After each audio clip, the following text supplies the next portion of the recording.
اعوذ باللہ من الشیطان الرجیم بسم اللہ الرحمن الرحیم انما یرید اللہ لیذہب عنکم الرجس اہل البیت ویطہرکم تطہیرا صدق اللہ مولانا العظیم۔ اللہ رب العزت کا شکر ہے جس کی توفیق سے ہم اس مبارک ذکر کی مجلس میں حاضر ہیں، اور یہ مبارک ذکر اللہ رب العزت کا ہے، اس کے حبیب مکرم صلی اللہ تعالی علیہ وآلہ وسلم کا ہے، اور حضور علیہ الصلوۃ والسلام کی اہل بیت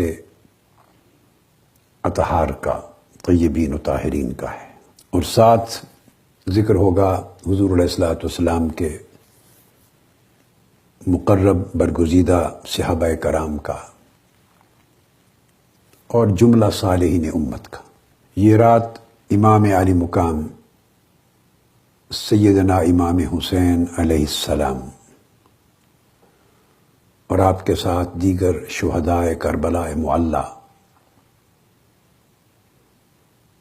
کے تذکرے کی رات ہے۔ 10 محرم الحرام ان کا یوم شہادت ہے، جس کی یاد پوری امت مسلمہ اپنے اپنے طریق سے ہمیشہ مناتی اور اہل بیت نبوی کے ساتھ اپنی محبت اور عقیدت اور مودت کا اظہار کرتی ہے۔ اس موقع پر جو علماء کرام آج کے اس اجتماع میں بطور مہمانان گرامی شریک ہوئے ہیں، انہیں بھی خوش آمدید کہتا ہوں۔ آج کی گفتگو کے لیے میں نے جس آیہ کریمہ کی تلاوت کی ہے، یہ سورہ احزاب کی آیت نمبر 33 ہے۔ یوں تو قرآن مجید میں بہت سی آیات مبارکہ ہیں جو اہل بیت نبوی کی فضیلت میں اور ان کی شان کی رفعت میں اور ان کی عظمت کے بیان میں نازل ہوئی ہیں۔ بہت سی آیات کریمہ ہیں، 1-2 نہیں، کثیر آیات۔ لیکن یہ آیہ کریمہ جس کی ابھی میں نے تلاوت کی، یہ اہل بیت اطہار کے جمیع فضائل کا منبع ہے۔ ان کے تمام فضائل اور ان کی رفعتیں اور ان کی عظمتیں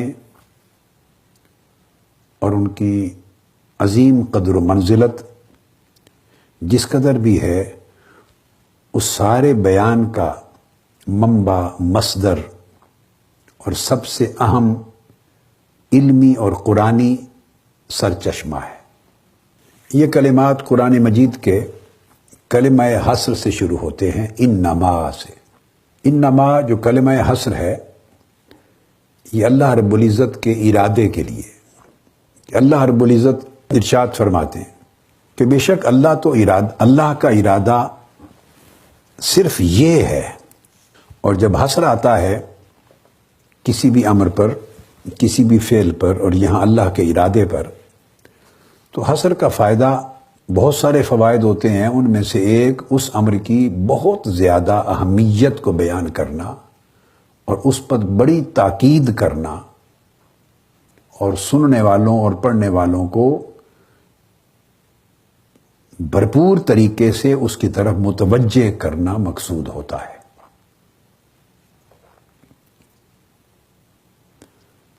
تاکہ جو بات بیان کی جا رہی ہے لوگ بڑی توجہ سے اسے سنیں اور سمجھیں اور اپنے فکر اور عقیدہ میں اس کو جگہ دیں۔ تو ارشاد فرمایا بے شک، یعنی اس بات میں کوئی شک نہیں ہونا چاہیے کہ اللہ کا ارادہ یہی ہے کہ اے اہل بیت، وہ تم سب سے ہر قسم کے گناہ کے ارتکاب کو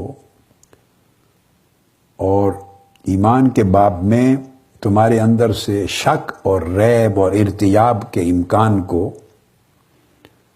کلیتاً تم سے دور کرنا چاہتا ہے۔ اور جب اللہ رب العزت بیان فرماتا ہے کہ میرا ارادہ فقط یہ ہے تو اللہ کا ارادہ ہو کے رہتا ہے. فعال لما یرید، یہ قرآن مجید کا قاعدہ ہے. اللہ جس چیز کا ارادہ فرماتا ہے وہ ہمارے ارادوں کی طرح نہیں ہوتا کہ ہم ارادہ کرتے ہیں اور خدا جانے وہ کب پورا ہوگا. وہ پورا ہوتا بھی ہے یا نہیں، کس قدر پورا ہوتا ہے، کس قدر رہ جاتا ہے، اور کتنے زمانے کے بعد جا کے پورا ہوگا. یہ حال ہوتا ہے ہمارے ارادوں کا. اللہ کا ارادہ ایسا نہیں ہے. اللہ کا ارادہ ازلی ابدی ہے اور قدیم ہے، اور جس شے کا وہ ارادہ فرماتا ہے وہ شے ہو کے رہتی ہے. قرآن مجید نے یہ اصول بیان فرما دیا. ارشاد فرمایا انما امرہ اذا اراد شیئا ان یقول لہ کن فیکون. اللہ کا امر تو یہ ہے کہ وہ جس چیز کا ارادہ فرما دیتا ہے تو وہ اسے فرماتا ہے کن، یعنی اس کا ارادہ اس کے ہونے کا، اس شے کے ہو جانے کا ارادہ ہو جاتا ہے اور وہ چیز ہو جاتی. اور اس کو بیان فرمایا جیسے میں نے عرض کیا فعال لما یرید، جس چیز کا ارادہ کرتا ہے اللہ رب العزت اس کو کر دینے والا ہے. تو جس شے کا اللہ رب العزت ارادہ فرما دے وہ شے ہو کے رہتی ہے، حتمی طور پر، قطعی طور پر، یقینی طور پر، اور اکمل اور احسن طریق سے. اس میں کوئی کمی اور نقص نہیں رہتا. تو جب اللہ رب العزت ارشاد فرما دے کہ میرا ارادہ تو یہی ہے، تو اس کا مطلب یہ ہو گیا کہ جو اس نے ارادہ فرمایا وہ ہو گیا. اب اس میں کسی شک و شبہ کی گنجائش نہیں رہی. اس پر ifs اور buts نہیں لگ سکتے. اس پر بحث و تمہیس اور اس پر تکرار اور اس سے مختلف قسم کا اصرار اور اس میں شک اور شبہ اس کی گنجائش نہیں رہتی. جب اللہ پاک نے اس لیے فرمایا انما یرید اللہ، کہ اللہ رب العزت کا ارادہ تو یہی ہے، صرف یہ ارادہ ہے، اور جو ارادہ وہ کرتا ہے وہ ہو کے رہتا ہے. اب وہ ارادہ کیا ہے جو ہو کے رہا؟ فرمایا لیذھب عنکم الرجس اہل البیت، اے اہل بیت وہ تم سے ہر قسم کا رجس دور کر دینے کا اور تمہیں اس سے پاک و صاف کر دینے کا ارادہ کر لیا. اس نے تطہیر کا ارادہ کر لیا. اب اس رجس سے مراد کیا ہے؟ گناہ بھی ہیں، شک بھی ہے، مختلف قسم کی نجاسات بھی ہیں، مختلف قسم کے نقائص بھی ہیں، عذاب بھی ہے، اور تمام شبہات بھی ہیں، شکوک بھی ہیں. ان تمام چیزوں سے اللہ رب العزت تمہیں ہمیشہ کے لیے پاک اور صاف کر دینا چاہتا ہے، تاکہ ان چیزوں کی گنجائش بھی تمہاری زندگیوں میں نہ رہے. اور اس کا مطلب یہ ہوا کہ گنجائش نہ رہی. ان چیزوں کی گنجائش کو بھی اللہ رب العزت نے ختم فرما دیا. جو ارادہ فرمایا تھا وہ واقع ہو گیا. اس کے بعد اسی آیہ کریمہ میں آگے ارشاد فرمایا اینڈ پر وَيُطَهِّرَكُمْ تَطْهِيرًا، اور وہ تمہیں پاک کر دے، تمہیں طہارت عطا کر دے. ایسی طہارت جو بڑی عظیم بھی ہو، بڑی کثیر بھی ہو، بڑی عجیب بھی ہو. ایسی طہارت جو کسی نے کبھی دیکھی سنی بھی نہ ہو. اتنی کامل طہارت سے تمہیں نواز دے. تطہیرہ کا جو لفظ آیا ہے، تطہیرن کی جو تنوین ہے، یہ مبالغہ کے لیے ہے کہ اللہ نے جس چیز کا ارادہ کیا وہ بتمام و کمال پورا ہو گیا یا پورا کر دے گا. اور بطریق اعلیٰ اور بطریق اولا اللہ پاک نے اس کی تکمیل کر دی جس کا ارادہ فرمایا تھا. یہ یطہرکم تطہیرا کہ کلمات پر اس آیت کو ختم کرنے کا معنی یہ ہے کہ بڑی عجب تطہیر کر دی اور بڑی کثرت کے ساتھ کر دی، بڑی عظیم تطہیر کر دی. یہ جو تطہیرن میں تنوین ہے اس کا فائدہ یہ. اور اس کا ایک معنی یہ بھی ہے کہ ایسی تطہیر کی کہ جو تم سمجھتے ہو کسی چیز کا پاک ہونا، یہ اس عرف عام کی پاکیزگی اور طہارت نہیں ہے، یہ اس سے کہیں زیادہ بلند طہارت ہے۔ یطہرکم تطہیرا کا مفاد یہ ہے، تنوین کے ساتھ یطہرکم کے بعد تطہیرا کا مصدر صادر کرنا، اس کا مطلب یہ ہے کہ جو متعارف جنس ہے نا، عام طور پہ جب آپ کہتے ہیں کہ فلاں چیز بڑی پاک ہے یا فلاں کو پاک کر دیا، تو پاک کر دینے سے اور طہارت سے جو معنی اور مفہوم تمہاری سمجھ میں آتا ہے عادت کے اعتبار سے، فرمایا یہ وہ نہیں ہے، یہ وہ طہارت نہیں ہے جو تم عام طور پہ سمجھتے ہو طہارت کا لفظ سن کر، نہیں۔ یطہرکم تطہیرا سے مراد یہ وہ طہارت ہے جو تمہاری سمجھ سے بھی بالاتر ہے، تمہارے فہم و ادراک سے بھی بالاتر ہے۔ یہ ہے یطہرکم تطہیرا میں طہارت کے تکرار کو جو لانا ہے اپنے ارادے کے بیان کے بعد، اس کا فائدہ اور معنی یہ ہے۔ تو اللہ رب العزت نے بڑی عظیم قسم کی اور نادر الوجود اور عدیم المثال اور ہمارے فہم و فراست سے بالا تر طہارت حضور علیہ السلام کی اہل بیت کو عطا فرمائی۔ اب یہاں ذکر کرتا ہوں اس چیز کا کہ یہ جو الفاظ استعمال ہوئے، انما یرید اللہ لیذھب عنکم الرجس اہل البیت، کہ اہل البیت سے مراد کون ہے، اس پر 4 قول ہیں۔ اہل بیت سے مراد کون ہیں، اس پر 4 قول ہیں۔ ایک قول یہ ہے کہ اہل بیت سے مراد وہ مبارک ہستیاں اور وہ گھرانے ہیں، مبارک گھرانے، جن پر اللہ اور اللہ کے رسول نے صدقہ حرام قرار دے دیا،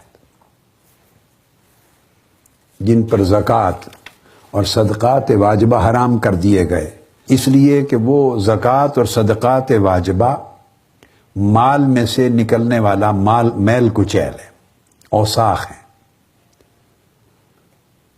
اور یہ 4 گھرانے ہیں جو حضور علیہ الصلوۃ والسلام کے خانوادہ نبوت کا حصہ بن جاتے ہیں۔ آل علی ہیں، آل عقیل ہیں، یعنی سیدنا علی المرتضیٰ اور سیدنا عقیل بن ابی طالب، آپ کے بھائی، تو 2 تو ان کی آل، ان کی اولادیں ہیں۔ پھر آل جعفر ہیں اور آل عباس ہیں۔ یہ مولا علی المرتضیٰ کرم اللہ وجہ الکریم کے چچا ہو گئے، آقا علیہ السلام کے بھی چچا ہو گئے۔ تو حضرت جعفر کی آل اولاد اور حضرت عباس کی آل اولاد، اور حضرت علی کی آل اولاد اور حضرت عقیل کی آل اولاد۔ تو پہلے قول کے مطابق اہل بیت کا اطلاق ان 4 گھرانوں کے افراد پر ہوگا۔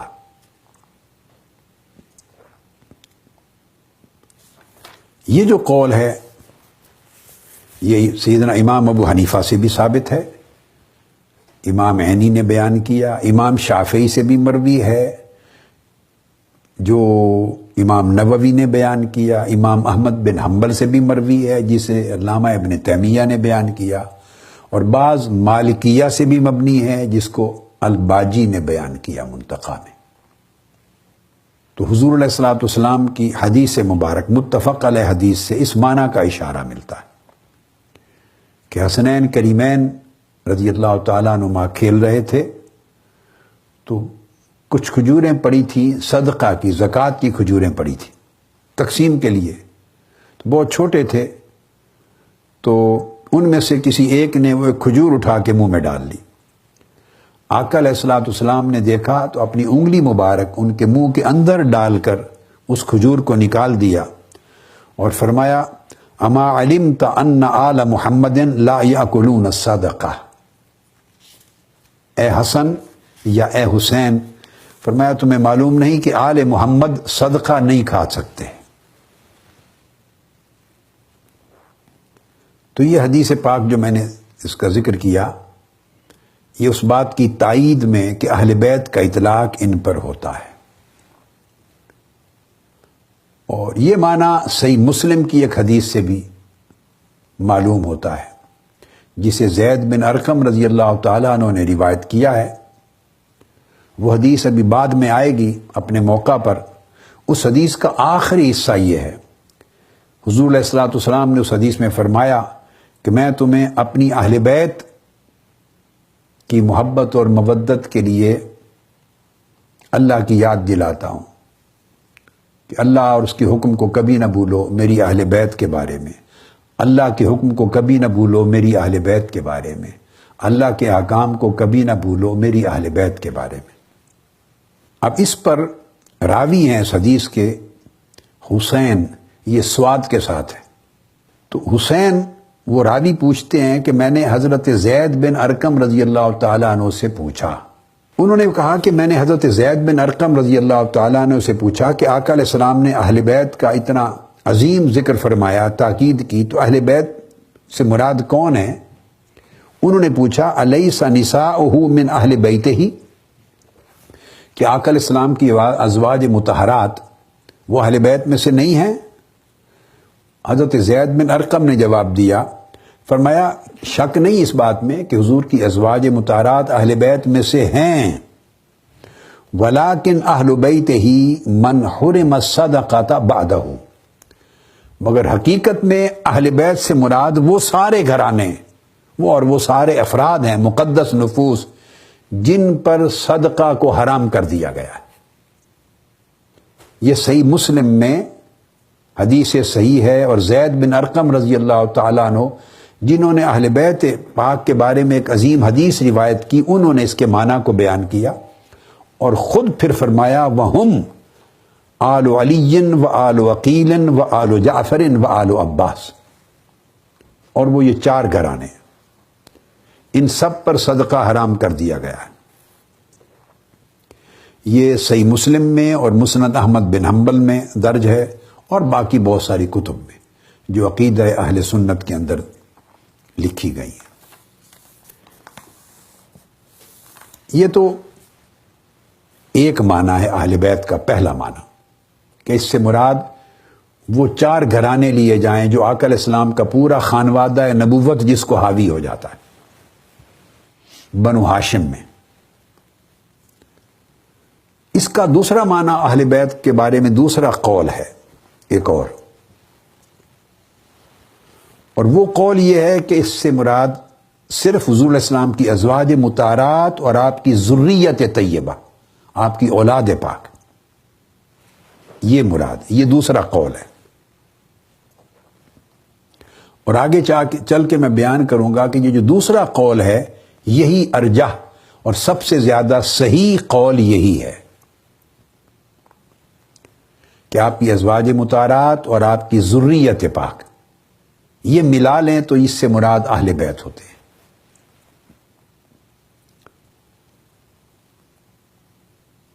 اب یہ بخاری اور مسلم میں حدیث آئی ہے، متفق علیہ ہے۔ حضرت ابو حمید الساعدی رضی اللہ تعالیٰ عنہ روایت کرتے ہیں کہ صحابہ کرام نے پوچھا، یہ بات بڑی توجہ طلب ہے،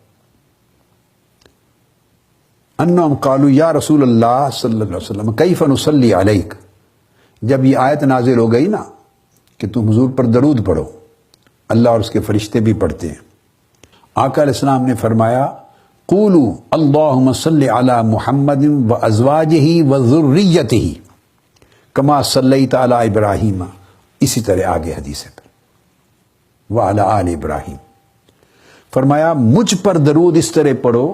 انہوں نے پوچھا تھا آپ پر درود کس طرح پڑھے، یہ عام نکتہ ہے۔ صحابہ کرام نے یہ نہیں سوال کیا کہ حضور آپ کی آل پر، آپ کی اہل بیت پر کس طرح سوال کرے، صحابہ کرام نے سوال کیا کہ آپ پر درود کس طرح پڑھیں، تو آقا علیہ السلام نے فرمایا اس طرح درود پڑھو مجھ پر، کہو اے اللہ محمد پر صلی اللہ علیہ وسلم، اور محمد کی ازواج مطہرات پر، اور محمد صلی اللہ علیہ وسلم کی اولاد اور ذریت پر درود بھیج۔ تو آپ نے اپنے اوپر درود پڑھنے کے معنی میں اپنی ذات کو، ازواج کو، اور آپ کی آل یعنی ذریت کو، اولاد و ذریت کو شامل فرمایا۔ اس وجہ سے ازواج اور ذریت کو جب شامل کرتے ہیں تو نماز میں جب ہم پڑھتے ہیں، ایک اور حدیث ہے اس کی روح سے، تو ہم پھر علی محمد و علی آل محمد کہہ دیتے ہیں، تو آل محمد میں ازواج بھی آ جاتی ہیں اور ذریت آقا علیہ السلام کی اولاد بھی آ جاتی ہے، تو ان کے اوپر درود پاک شامل ہے قرآن مجید میں۔ اور ایک اور حدیث ہے سنن ابی داؤد کی، یہ پہلی حدیث جو میں نے بتائی متفق علیہ بخاری اور مسلم کی ہے، جس میں نماز درود پڑھنے میں محمد و ازواجہ و ذریتہ کے لفظ ہیں، حضور کی ذات اقدس پر، ازواج مطہرات پر اور آپ کی اولاد و ذریت پر درود پڑھنا، یہ معنی ہے حضور پر درود پڑھنے کا صلی اللہ علیہ وآلہ وسلم، یہ بخاری اور مسلم کی۔ تو یہ معنی آقا علیہ السلام نے بیان کیا کہ مجھ پر درود پڑھنے کا معنی یہ ہے، اور مجھ پر درود پڑھنا یہ ہے کہ میری ذات پر، ازواج پر اور میری اولاد و ذریت پر درود پڑھا جائے۔ یہاں تکریم کا تصور پیدا ہوتا ہے کہ تکریم جب کسی کی کریں تو جس ذات کی کرنا چاہتے ہیں اس کی اولاد و ذریت اور اس کے گھر کی تکریم بھی انہی کی تکریم کا حصہ ہے۔ جس کا احترام کریں، جس کا ادب کریں، جس سے محبت کریں، جس سے مودت کریں، جس کی تکریم کریں، اس کی محبت، مودت اور تکریم کا مطلب اس شخصیت کی ذات اور اس کا گھرانہ یہ شامل ہیں۔ یہ آقا علیہ السلام نے پیمانہ مقرر فرما دیا، متفق علیہ حدیث سے۔ اور سنن ابی داؤد کی حدیث ہے، اس میں صحابہ کرام نے پوچھا یہ اور سوال پوچھا، اذا صلی علینا اہل البیت، صحابہ کرام کے سوال پر آقا علیہ السلام نے جواب دیا، فرمایا اذا صلی علینا اہل البیت، جب ہم پر یعنی ہماری اہل بیت پر جب درود پڑھا جائے۔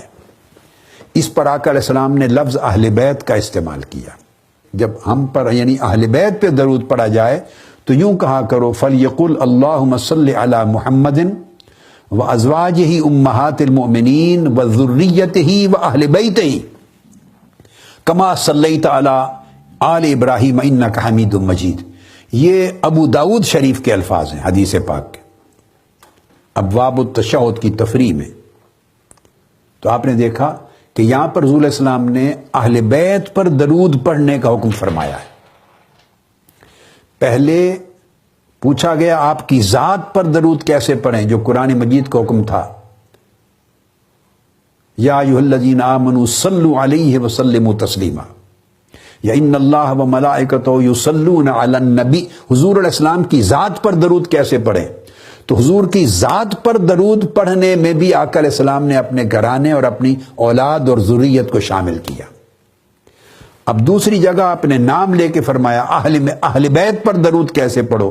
فرمایا میری ذات پر، ازواج مطہرات پر، میری ذریت پر اور جمیع اہل بیت پر جس پر میرے گھرانے کا اطلاق ہوتا ہے، ان سب پر درود پڑھنا، یہ حضور علیہ الصلوۃ والسلام پر درود پڑھنے کا معنی ہے۔ تو یہ دوسرا قول ہے جس میں ازواج مطہرات اور آپ کی اولاد اور ذریت صرف یہ شامل ہو گئے، اور بقایا گھرانے جن کا ذکر کیا تھا آل جعفر کا یا آل عقیل کا یا آل عباس کا، وہ دوسرے قول میں شامل نہ ہوئے۔ اس دوسرے قول میں اہل بیت سے مراد صرف آقا علیہ السلام کی ازواج مطہرات اور آقا علیہ السلام کی اولاد، ذریت یعنی بنو فاطمہ، چونکہ اولاد اور ذریت آقا علیہ السلام کی سیدہ کائنات سے چلی رضوان اللہ تعالی علیہ مجمعین، تو بنو فاطمہ یہ آ جاتے ہیں دوسرے قول میں۔ ایک تیسرا قول بھی ہے، علماء کرام کے لیے بیان کر دیتا ہوں۔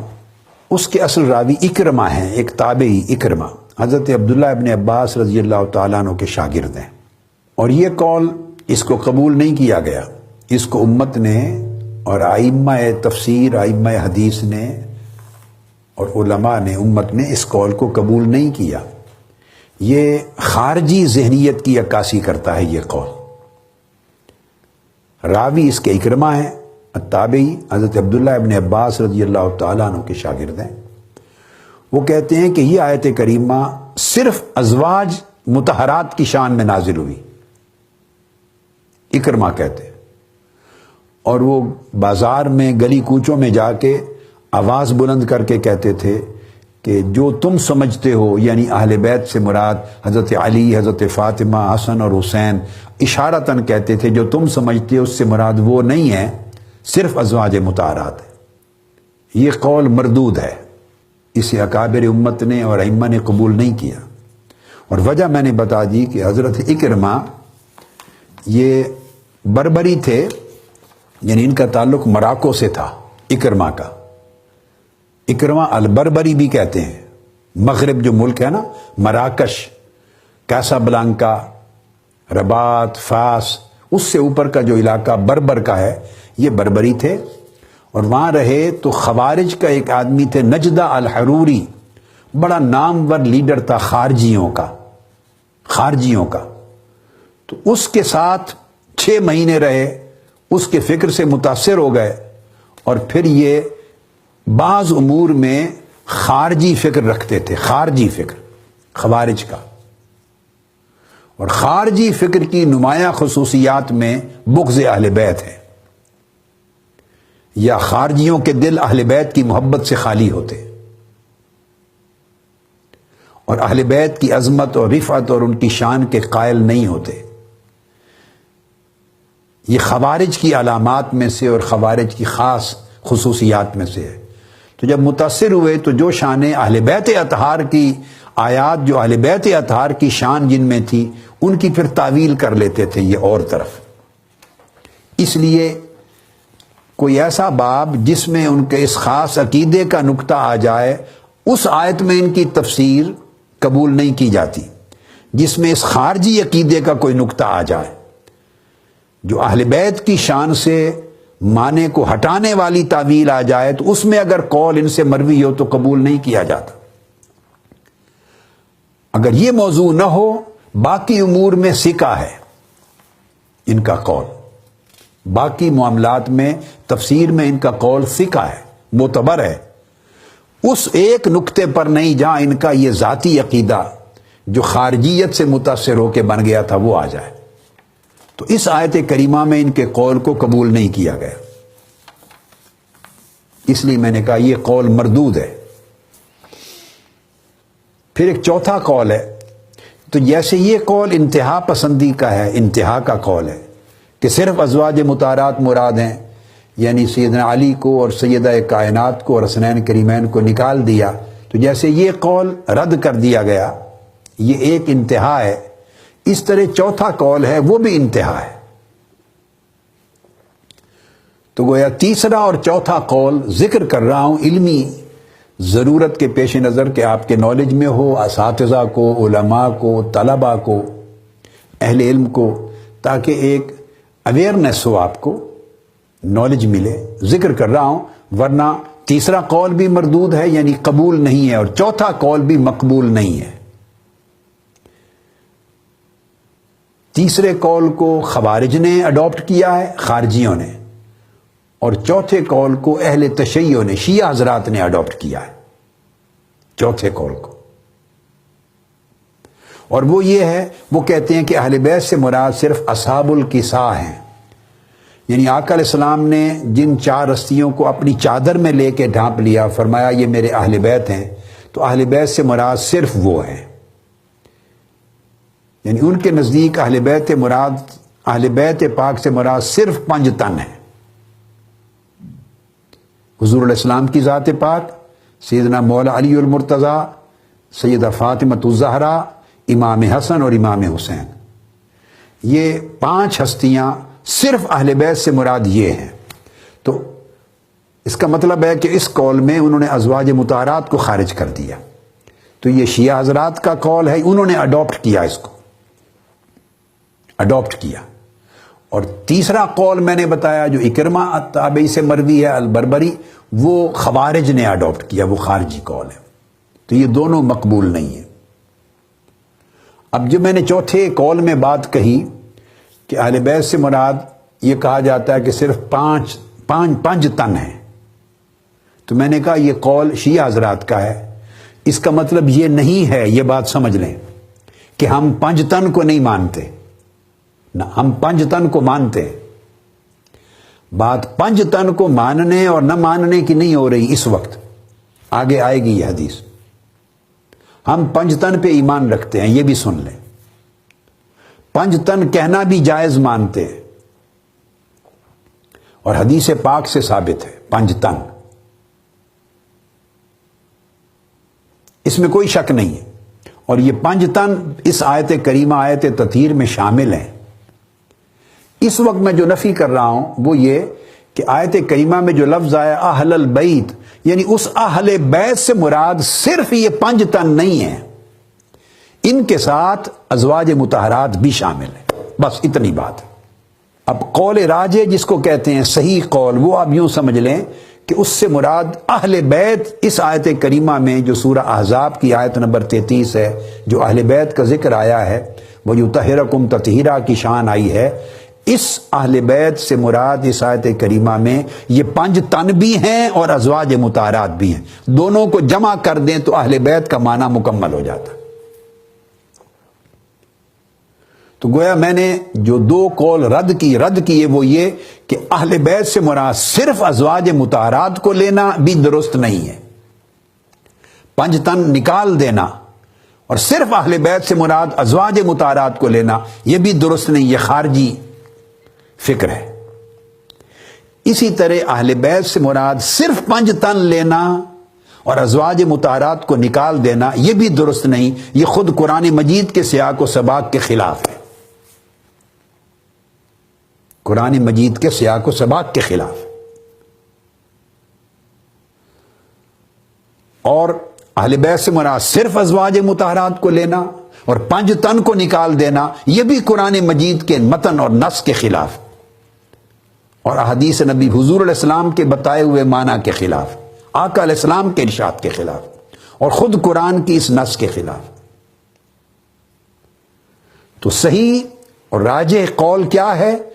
وہ یہ کہ اہل بیت سے مراد اس آیہ کریمہ میں بھی اور ویسے بھی اہل بیت سے مراد آقا علیہ السلام کی ازواج مطہرات بھی ہیں اور پنج تن بھی ہیں، یہ اہل بیت ہے۔ اور جو پہلا ایک قول بیان کیا تھا جس پہ صدقہ حرام ہے، وہ اگر اس کی توسیع کر دیں، اس معنی کو اور ایکسپینڈ کر دیں تو وہ بھی شامل ہو جائیں گے۔ اب یہ بات ذہن میں رکھ لیں کہ یہ جو آیت کریمہ ہے یہ بات توجہ طلب ہے۔ ازواج مطہرات کیسے شامل ہیں پہلے یہ سن لیں، یہ نقطہ سمجھنے والا ہے، اس کو بیان کر دیتا ہوں کیسے شامل ہیں۔ اس طرح شامل ہیں ازواج مطہرات کہ یہ آیت کریمہ اس کا شان نزول ہی یہی ہے، یہ مقام، یہ پوری 3 آیتیں ہیں، یہ نازل ہی ازواج مطہرات کے بارے میں ہوئی ہیں۔ یہ آیت اور اس سے ایک آیت پہلے ایک آیت بعد 3 آیتیں اکٹھی ہیں، ان تینوں آیتوں کا جو سبب نزول ہے وہ خود ازواج مطہرات ہے، امہات المومنین، سبب نزول ہی وہ ہیں۔ تو سبب نزول کبھی بھی غایت نزول سے خارج نہیں ہوتا، جس کے لیے آیت نازل ہوئی ہو وہ آیت کے مقصود سے خارج نہیں ہوتا، آیت کے معنی سے خارج نہیں ہوتا۔ تو سبب نزول معنی آیت کا حصہ ہوتا ہے، کیونکہ اس کے لیے ہی آیت نازل ہوئی۔ تو ازواج مطہرات کے لیے یہ آیت نازل ہوئی تھی، بلکہ 3 آیتیں، آیت نمبر 32 سورہ احزاب کی، آیت نمبر 33 اور آیت نمبر 34، یہ 3 آیتیں ہیں، ان کا سبب نزول، شان نزول ازواج مطہرات۔ اب یہ سمجھا دوں، اس لیے میں نے کہا کہ ازواج مطہرات، اگر کوئی سوال کر دے کہ ازواج مطہرات، حدیث پاک میں تو آقا علیہ السلام نے فرمایا حضرت علی، فاطمہ، حسن اور حسین، ان کی طرف اشارہ فرما کے کہ یہ میری اہل بیت ہے، آگے یہ حدیث آئیں گی۔ کوئی سوال کر دے کہ پھر ازواج مطہرات کیسے ہو گئی اہل بیت، اس کا ایک سادہ جواب تو سن لیں کہ ازواج اور زوجہ تو ہوتی ہی گھر والی ہے، وہ تو گھر والی ہی ہوتی ہے، ان پر تو سوال ہی نہیں ہو سکتا کہ وہ کیسے ہو گئیں۔ اہل بیت کا مطلب ہے گھر والے، اور آپ تو اردو میں، پنجابی میں بیوی کو آپ آپس میں گفتگو کرتے ہیں تو میری گھر والی نے یہ کہا، آپس میں آپ یہ بولتے ہیں کہ نہیں ہاتھ اٹھائیں، ہاتھ اٹھا کے بتائیں بولتے ہیں کہ نہیں؟ وہ نہ اٹھائیں جن کی ابھی شادی نہیں ہوئی، تو ان کی گھر والی کون ہوگی؟ تو آپ تو بھی بیویوں کے لیے بولتے ہیں ہماری گھر والی نے یہ کہا، تو بیوی تو ہوتی ہی گھر والی ہے، اور اسی گھر والی کا معنی ہے اہل بیت، گھر والے۔ اور آیت کریمہ میں نے کہا 3 آیتیں ہیں، اور ان کا نزول ازواج مطہرات کے لیے ہوا۔ آیت شروع یہاں سے ہوتی ہے، یہ مقام، یا نساء النبی لستن کاحد من النساء، اے نبی کی بیویوں، اے نبی کی ازواج، تم دوسری عورتوں کی طرح اور ان کی مثل نہیں ہو۔ ایڈریس ہی ازواج مطہرات کو ہو رہا ہے۔ اللہ پاک نے ان 3 آیتوں میں خطاب کا آغاز بھی یا نساء النبی سے کیا، اے نبی کی بیویوں۔ لہذا اس وجہ سے کوئی انکار نہیں کر سکتا، چونکہ قرآن مجید کا نزول ہی ان کے لیے ہوا اور خطاب بھی ان سے ہوا سب سے پہلے۔ اے نبی کی ازواج، نبی کی بیویوں، کوئی تم اور عورتوں کی مانند نہیں ہو۔ پھر اس کے بعد یعنی تقیتن، یہ خطاب کا صیغہ ہے جمع کا مؤنث کے لیے، اگر تم تقوی اختیار کرو، ولا تخضعن بالقول، یہ بھی ازواج مطہرات کے لیے، وقلن قولا معروفا، یہ بھی ازواج مطہرات کے لیے صیغہ آیا۔ اور اس آیت نمبر 33 کے بعد 34 میں پھر ازواج مطہرات کا ذکر ہے، وَاذْكُرْنَ مَا يُتْلَى فِي بُيُوتِكُنَّ، اور تم ذکر کرو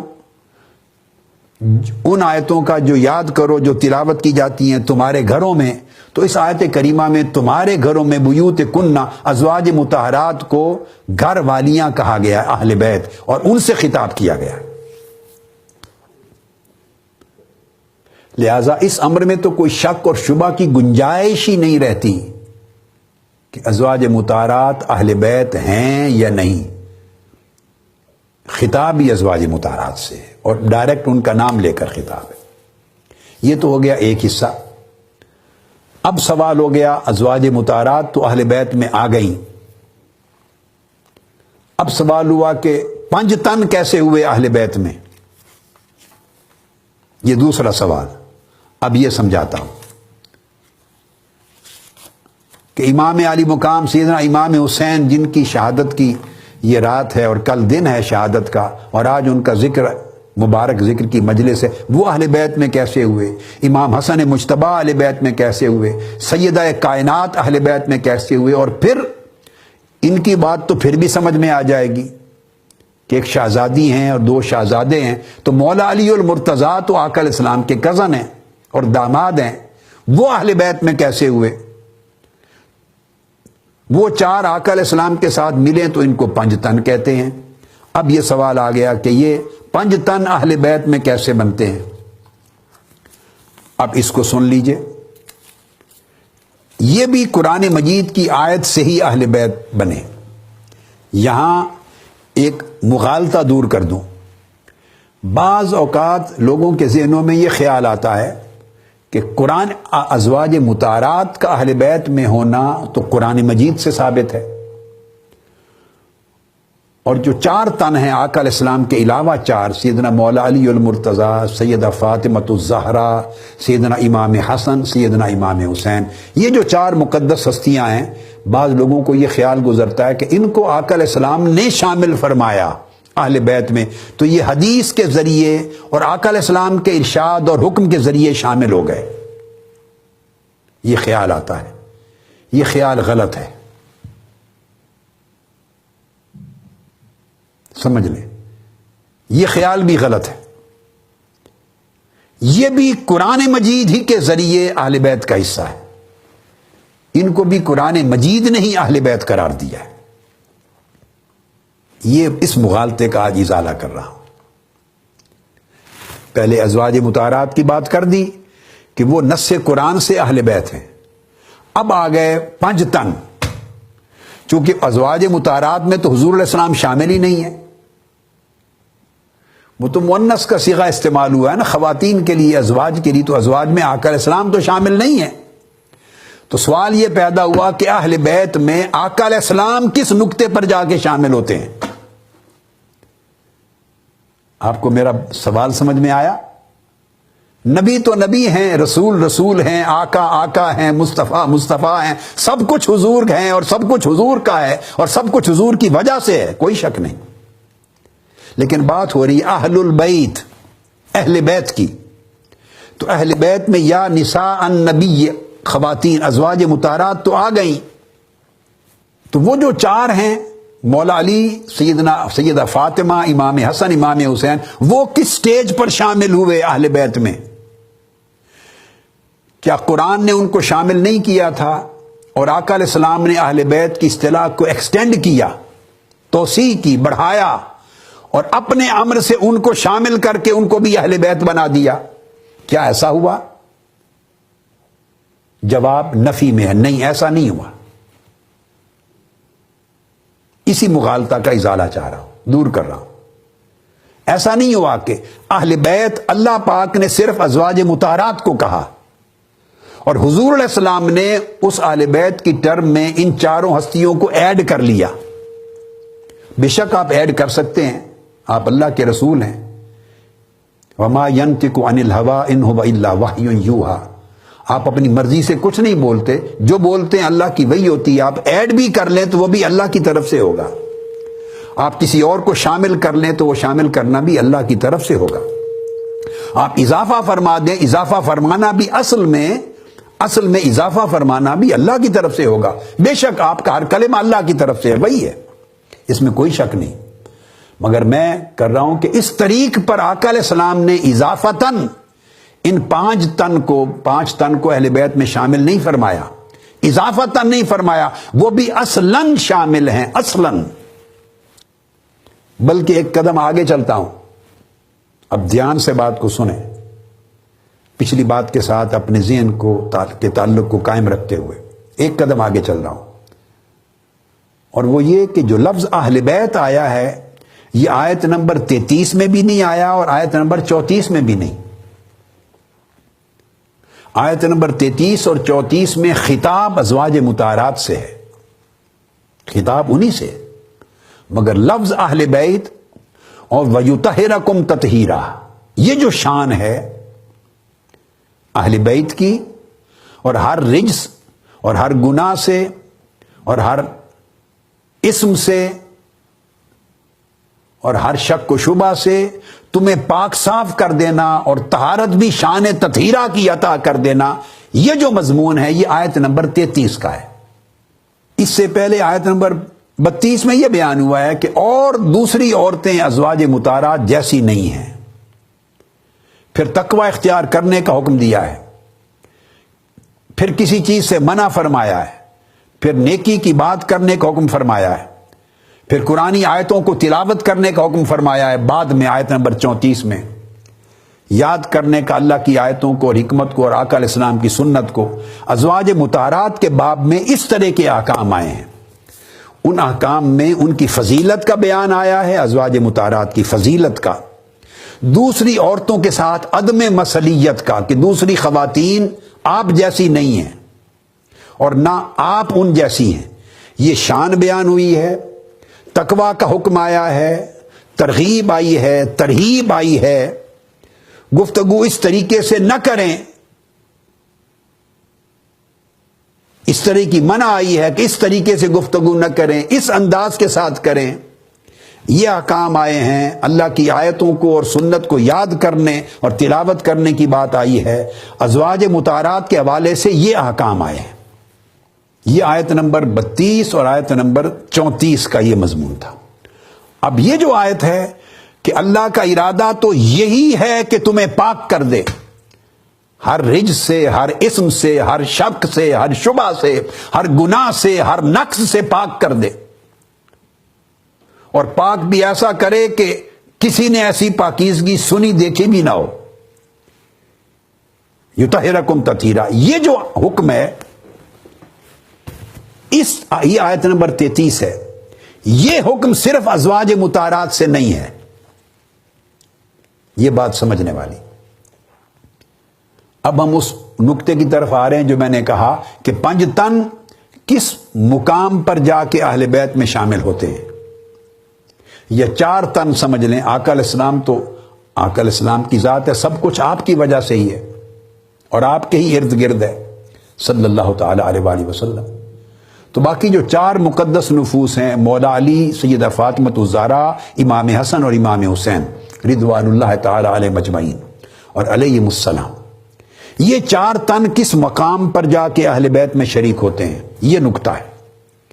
تو میں نے کہا ان کو جو شریک کیا گیا, یہ آقا علیہ السلام نے بائی ایکسٹینشن شریک نہیں کیا, اضافہ کرتے ہوئے اہل بیت کے معنی میں یا اہل بیت کے دائرے میں اضافہ کرتے ہوئے ان کو ایڈ نہیں کیا, ایڈیشنل شرکت نہیں ہے ان کی, بائی ایکسٹینشن شرکت نہیں کی, توسیع کرتے ہوئے ان کو شریک نہیں کیا, بلکہ یہ بھی اہل بیت میں اصلاً شریک ہیں. بلکہ جس آیت نمبر 33 میں درمیان والی آیت میں اہل بیت کا لفظ آیا ہے اور اہل بیت کہہ کر مخاطب کیا گیا ہے, اس آیت میں خطاب انہی مبارک تنوں اور ان مبارک نفوس کے ساتھ بشمول ازواج مطہرات. تو یہ آیت نمبر 33 کے مخاطب ہیں اصل 5 تن. آیت نمبر پھر دوہرا رہا ہوں, آیت نمبر 32 کی مخاطب صرف ازواج مطہرات ہیں, آیت نمبر 32. پھر آگے چل کے آیت نمبر 34 کے مخاطب بھی صرف ازواج مطہرات ہیں. اب آ گئی درمیان والی آیت نمبر 33, یہ جو آیت تطہیر ہے, جو اصل آیت ہر کوئی پڑھتا اور سنتا ہے, جو آج کا موضوع ہے یطہرکم تطہیرا, اور انما یرید اللہ لیذھب عنکم الرجس اہل البیت, یہ جو آیت اہل بیت ہے, یہ آیت نمبر 33 ہے. اس کا خطاب صرف ازواج مطہرات سے نہیں, اس خطاب میں خود اللہ رب العزت نے ازواج مطہرات کے ساتھ آقا علیہ السلام کو بھی اور 4 تن یعنی 5 تن خود اللہ نے شامل فرما دیے, اس آیت نمبر 33 میں شامل فرما دیے. تو آیت نمبر 33 کے مخاطب سب ہیں. اسی خطاب میں مولا علی بھی, سیدہ فاطمہ الزہرا بھی, امام حسن, امام حسین سب شریک ہو گئے ہیں آقا علیہ السلام کے ساتھ, جیسے ازواج مطہرات شریک ہو گئی تھی. تو سمجھ لیں کہ 5 تن کا اہل بیت کا حصہ ہونا قرآن مجید کی آیت نمبر 33 کے اصل نص کے ساتھ ثابت ہے. یہ آقا علیہ السلام نے بعد میں ان کو ایڈ نہیں کیا. جو کچھ آقا علیہ السلام نے بعد میں فرمایا وہ حضور علیہ السلام نے اس آیت کی تفسیر فرمائی, تاکید فرمائی, وضاحت فرمائی, تاکہ کسی کو شک و شبہ نہ رہے. چونکہ آیتوں کا شان نزول ازواج مطہرات کے لیے آ رہا تھا, تو کسی کو مغالطہ نہ ہو کہ ان کا درجہ کیا ہے, درجہ اصل ہے یا اضافی ہے, اصل ہے یا اضافی ہے, یہ مغالطہ نہ ہو. اس مغالطے کو دور کرنے کے لیے آقا علیہ السلام نے تشریح فرمائی, توضیح فرمائی, خود وضاحت فرمائی. اب آپ اس کو دیکھیے کیسے شامل ہیں یہ اس آیت میں, آیت نمبر 33 میں. اب اس نقطے کو بیان کرتا ہوں کیسے شامل ہیں. وہ یہ کہ آیت نمبر 32 میں سارے صیغے جو خطاب کے ہیں وہ مؤنث کے ہیں. یہ بات بڑی اہم ہے. آیت نمبر 32 میں پھر دوہرا رہا ہوں, آیت نمبر 32 ذہن میں رکھ لیں, جو پہلی آیت ہے ان 3 آیتوں میں پہلی, اس میں خطاب کے جتنے صیغے ہیں سارے تانیث کے ہیں, مؤنث کے ہیں. ایک صیغہ بھی مرد کے لیے نہیں ہے. یا نساء النبی لستن کاحد من النساء, لستن مؤنث کا صیغہ عورتوں کے لیے, ان اتقیتن عورتوں کے لیے, فلا تخضعن عورتوں کے لیے, وقلن قولا معروفا عورتوں کے لیے. اور آیت نمبر 24 میں فرمایا وذکرن, یہ بھی خواتین عورتوں کے لیے مؤنث کا صیغہ, فی بیوتکن یہ بھی مؤنث کا صیغہ. تو آیت نمبر 32 اور آیت نمبر 34 میں سارے صیغے جس میں خطاب آیا ہے وہ عورتوں کے لیے ہیں. اس سے پتہ چلتا ہے کہ یہ سارے خطاب صرف ازواج مطہرات کے لیے تھے. اب جو علمی اعتبار سے بڑی دلچسپی کا نقطہ ہے, بڑی دلچسپی کا, آپ کو سمجھ آ جائے گا وہ یہ کہ آیت نمبر 32 بھی اوپر ہو گئی، ازواج مطہرات ان سے مراد ہیں، اور پیچھے آیت نمبر 34 بھی ہو گئی، ازواج مطہرات مراد ہیں۔ درمیان میں ایک آیت آئی ہے جو ہم نے تلاوت کی، جس کو آیت تطہیر کہتے ہیں، وہ ایک ہی آیت ہے۔ آیت تطہیر آیت نمبر 32 بھی نہیں ہے، آیت تطہیر اس کا ٹائٹل نہیں ہے، اور آیت نمبر 34 کا ٹائٹل بھی نہیں ہے۔ آیت تطہیر یہ عنوان ہے آیت نمبر 33 کا، جو درمیان والی۔ تو آگے پیچھے ازواج مطہرات کو خطاب چل رہا تھا، اور آیت نمبر 33 یعنی آیت تطہیر میں یکلخت خطاب بدل گیا، خطاب بدل گیا۔ اور جب یہ آیت نمبر 33 آئی درمیان والی، جب اس کا خطاب بدلا تو اس کے خطاب میں اب یہ بات سمجھنے والی ہے، یکلخت خطاب بدل کے اس میں مذکر کا صیغہ آ گیا۔ ارشاد فرمایا انما یرید اللہ لیذھب عنکم الرجس، عنکم یہ مذکر کا صیغہ ہے۔ اس سے پہلے بھی آپ اندازہ کر لیں، میں نے آپ کو بتا دیا، یعنی 4 مرتبہ مؤنث کے صیغے آ چکے تھے، اور اس کے بعد بھی 2 مرتبہ مؤنث کے صیغے آ چکے ہیں۔ اب درمیان میں مقام ایک ہی ہے۔ اس میں جب خطاب کی آیت تطہیر میں کہ تمہیں طہارت دینا چاہتا ہے، اللہ پاک کر دینا چاہتا ہے کلیتاً، اور طہارت اور پاکیزگی بھی ایسی کہ کسی نے دیکھا سنا بھی نہ ہو اس کا، جب اس کو خطاب کیا تو اللہ رب العزت نے یذھب عنکم مؤنث کا صیغہ ہٹا دیا اور مذکر کا صیغہ لگا دیا۔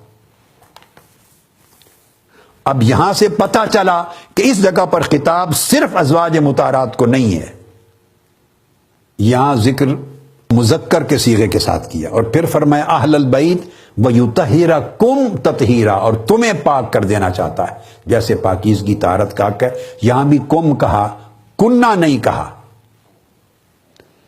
لیذھب عنکم نہیں کہا، ویطہرکم نہیں کہا، جو کہ پہلے قرآن مجید میں بیان آ چکا تھا۔ لستن ان اتقیتن تخضعن قلن واذکرن فی بیوتکن، ہر جگہ جہاں ازواج مطہرات کو خطاب تھا وہاں مؤنث کے صیغے آئے۔ اب یہاں درمیان میں مذکر کے صیغے آ گئے، اس میں مؤنث کا صیغہ نہیں آیا۔ اب ظاہری طور پہ دیکھنے میں تو یہ ہے کہ جب مذکر کا صیغہ آئے تو اس میں عورتیں نہیں ہوتی، مرد ہوتے ہیں صرف، مگر عربی کا قاعدہ یہ ہے، عربی کا، کہ عورتیں اور مرد اکٹھے ہوں، اگر عورتیں اور مرد اکٹھے ہوں تو غلبہ ذکور کی وجہ سے وہاں مذکر کا صیغہ آ جاتا ہے۔ خالی عورتیں ہوں تو مؤنث کا صیغہ آتا ہے۔ مذکر کا صیغہ 2 صورتوں میں آتا ہے، صرف مرد ہوں تب بھی مذکر کا صیغہ آئے گا مردوں کے لیے، اور مرد اور عورتیں اکٹھے ہوں تو پھر بھی مذکر کا صیغہ یوز کرتے ہیں، مؤنث کا یوز نہیں کرتے۔ اب مؤنث تو اس میں سے نکل نہیں سکتا، چونکہ آگے بھی پیچھے بھی ازواج مطہرات کا مؤنث کا صیغہ آ رہا ہے، تو جب مذکر کا صیغہ درمیان میں آ گیا تو اس کا مطلب ہے یہاں آ کر کچھ مرد بھی شامل ہو گئے، کچھ اور لوگ شامل ہو گئے آیت نمبر 33 میں، جو آیت نمبر 32 میں نہیں تھے، جو بعد میں آیت نمبر 34 میں نہیں، وہ آیت نمبر 33 میں شامل ہو گئے۔ یہ اللہ پاک نے شامل کر دیا، آقا علیہ السلام نے نہیں کیا، حدیث نے شامل نہیں کیا، اصلاً قرآن نے شامل کیا۔ لیذھب عنکم، یہ رسول پاک صلی اللہ علیہ وسلم نے نہیں فرمایا، یہ اللہ نے فرمایا ہے، یہ حدیث نہیں ہے، یہ قرآن ہے۔ اور یطہرکم تطہیرا، یہ مذکر کے صیغے میں یطہرکم، آقا علیہ السلام کی حدیث نہیں ہے، قرآن کی نص ہے، آیت نمبر 33 ہے۔ تو پتہ چلا کہ یہاں اللہ پاک نے by intention not by extension, آقا علیہ السلام نے بڑھایا نہیں ہے اس دائرے کو، بلکہ اللہ پاک نے خود بڑھا کر اس میں حضرت علی کو شامل کر دیا ہے، فاطمۃ الزہرا کو شامل کیا ہے، امام حسن کو شامل کیا، امام حسین کو شامل کیا، اور آقا علیہ السلام کو شامل فرما دیا، چونکہ ہر کوئی آپ کے سبب سے اور آپ کی بدولت ہے۔ تو گویا آیت نمبر 33 میں یہ اضافہ کیا اللہ پاک نے مذکر کا خطاب کر کے 5 تن کا، ازواج مطہرات میں 5 تن ایڈ ہوئے تو تب اہل البیت بنے۔ ورنہ یہ جب 5 تن ایڈ نہیں تھے تو وہ صرف ازواج مطہرات تھیں، وہ نساء النبی تھیں، وہ امہات المومنین تھیں، اہل بیت کا صیغہ نہیں تھا۔ یہ بہت خاص نقطہ ہے جو آج کی رات میں نے آپ کو سمجھایا ہے۔ آیت نمبر 32 میں نساء النبی تھیں، ازواج مطہرات تھی، امہات المومنین تھی، اور آیت نمبر 34 آئی تو اس میں بھی ازواج النبی تھی، نساء النبی تھی، ازواج مطہرات تھی، امہات المومنین تھی۔ اہل البیت کا ٹائٹل نہیں ملا تھا، یہ بات بڑی اہم ہے۔ تو اہل البیت کا ٹائٹل اس وقت ملا جب ازواج مطہرات کے ذکر کے ساتھ 5 تن شامل ہو گئے، تو 5 تن شامل ہوئے تو اہل البیت کا ٹائٹل وجود میں آ گیا۔ یہ پوری چیز آپ کی سمجھ میں اب آ گئی۔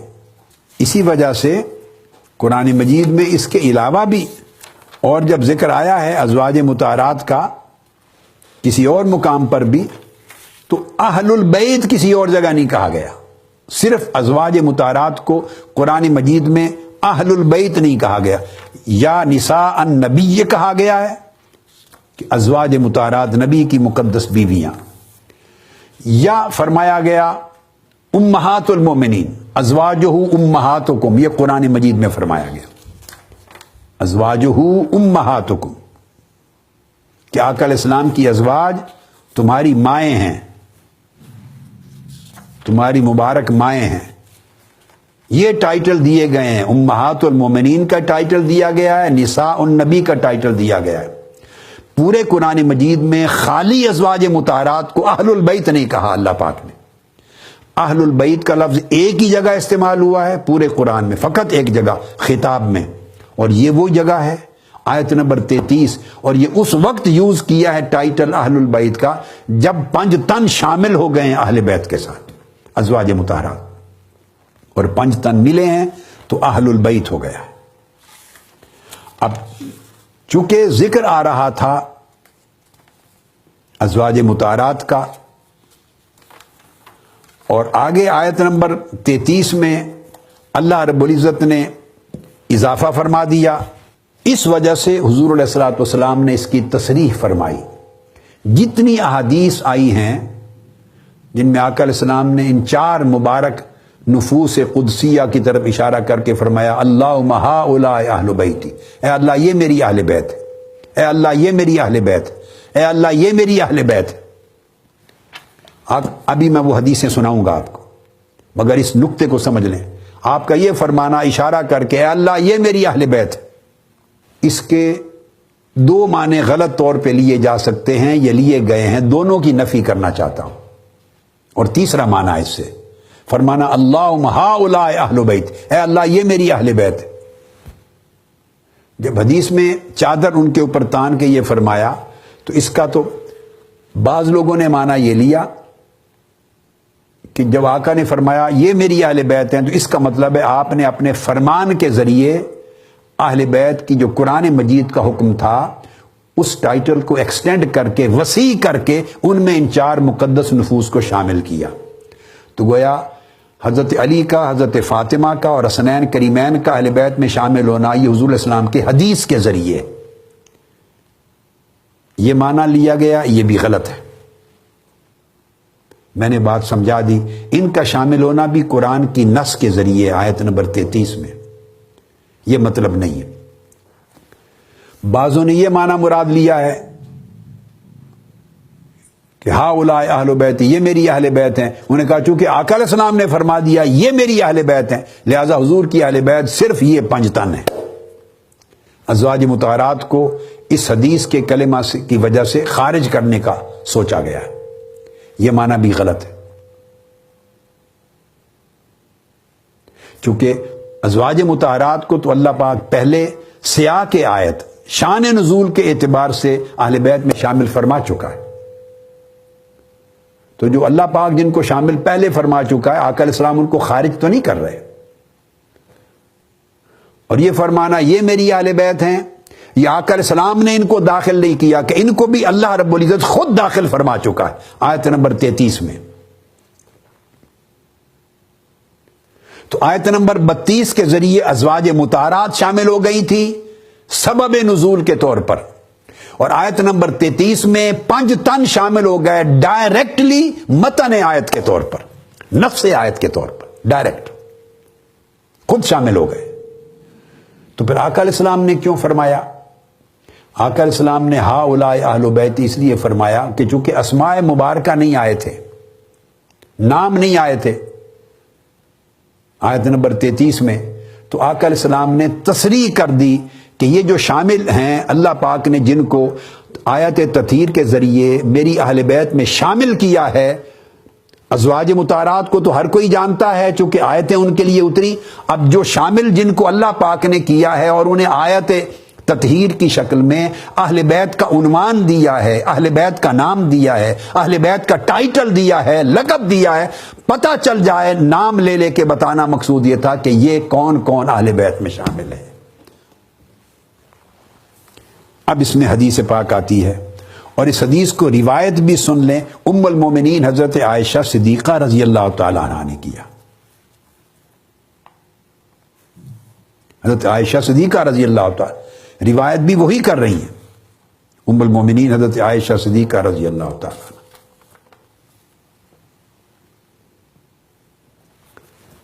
اور وہ روایت کرتی ہیں،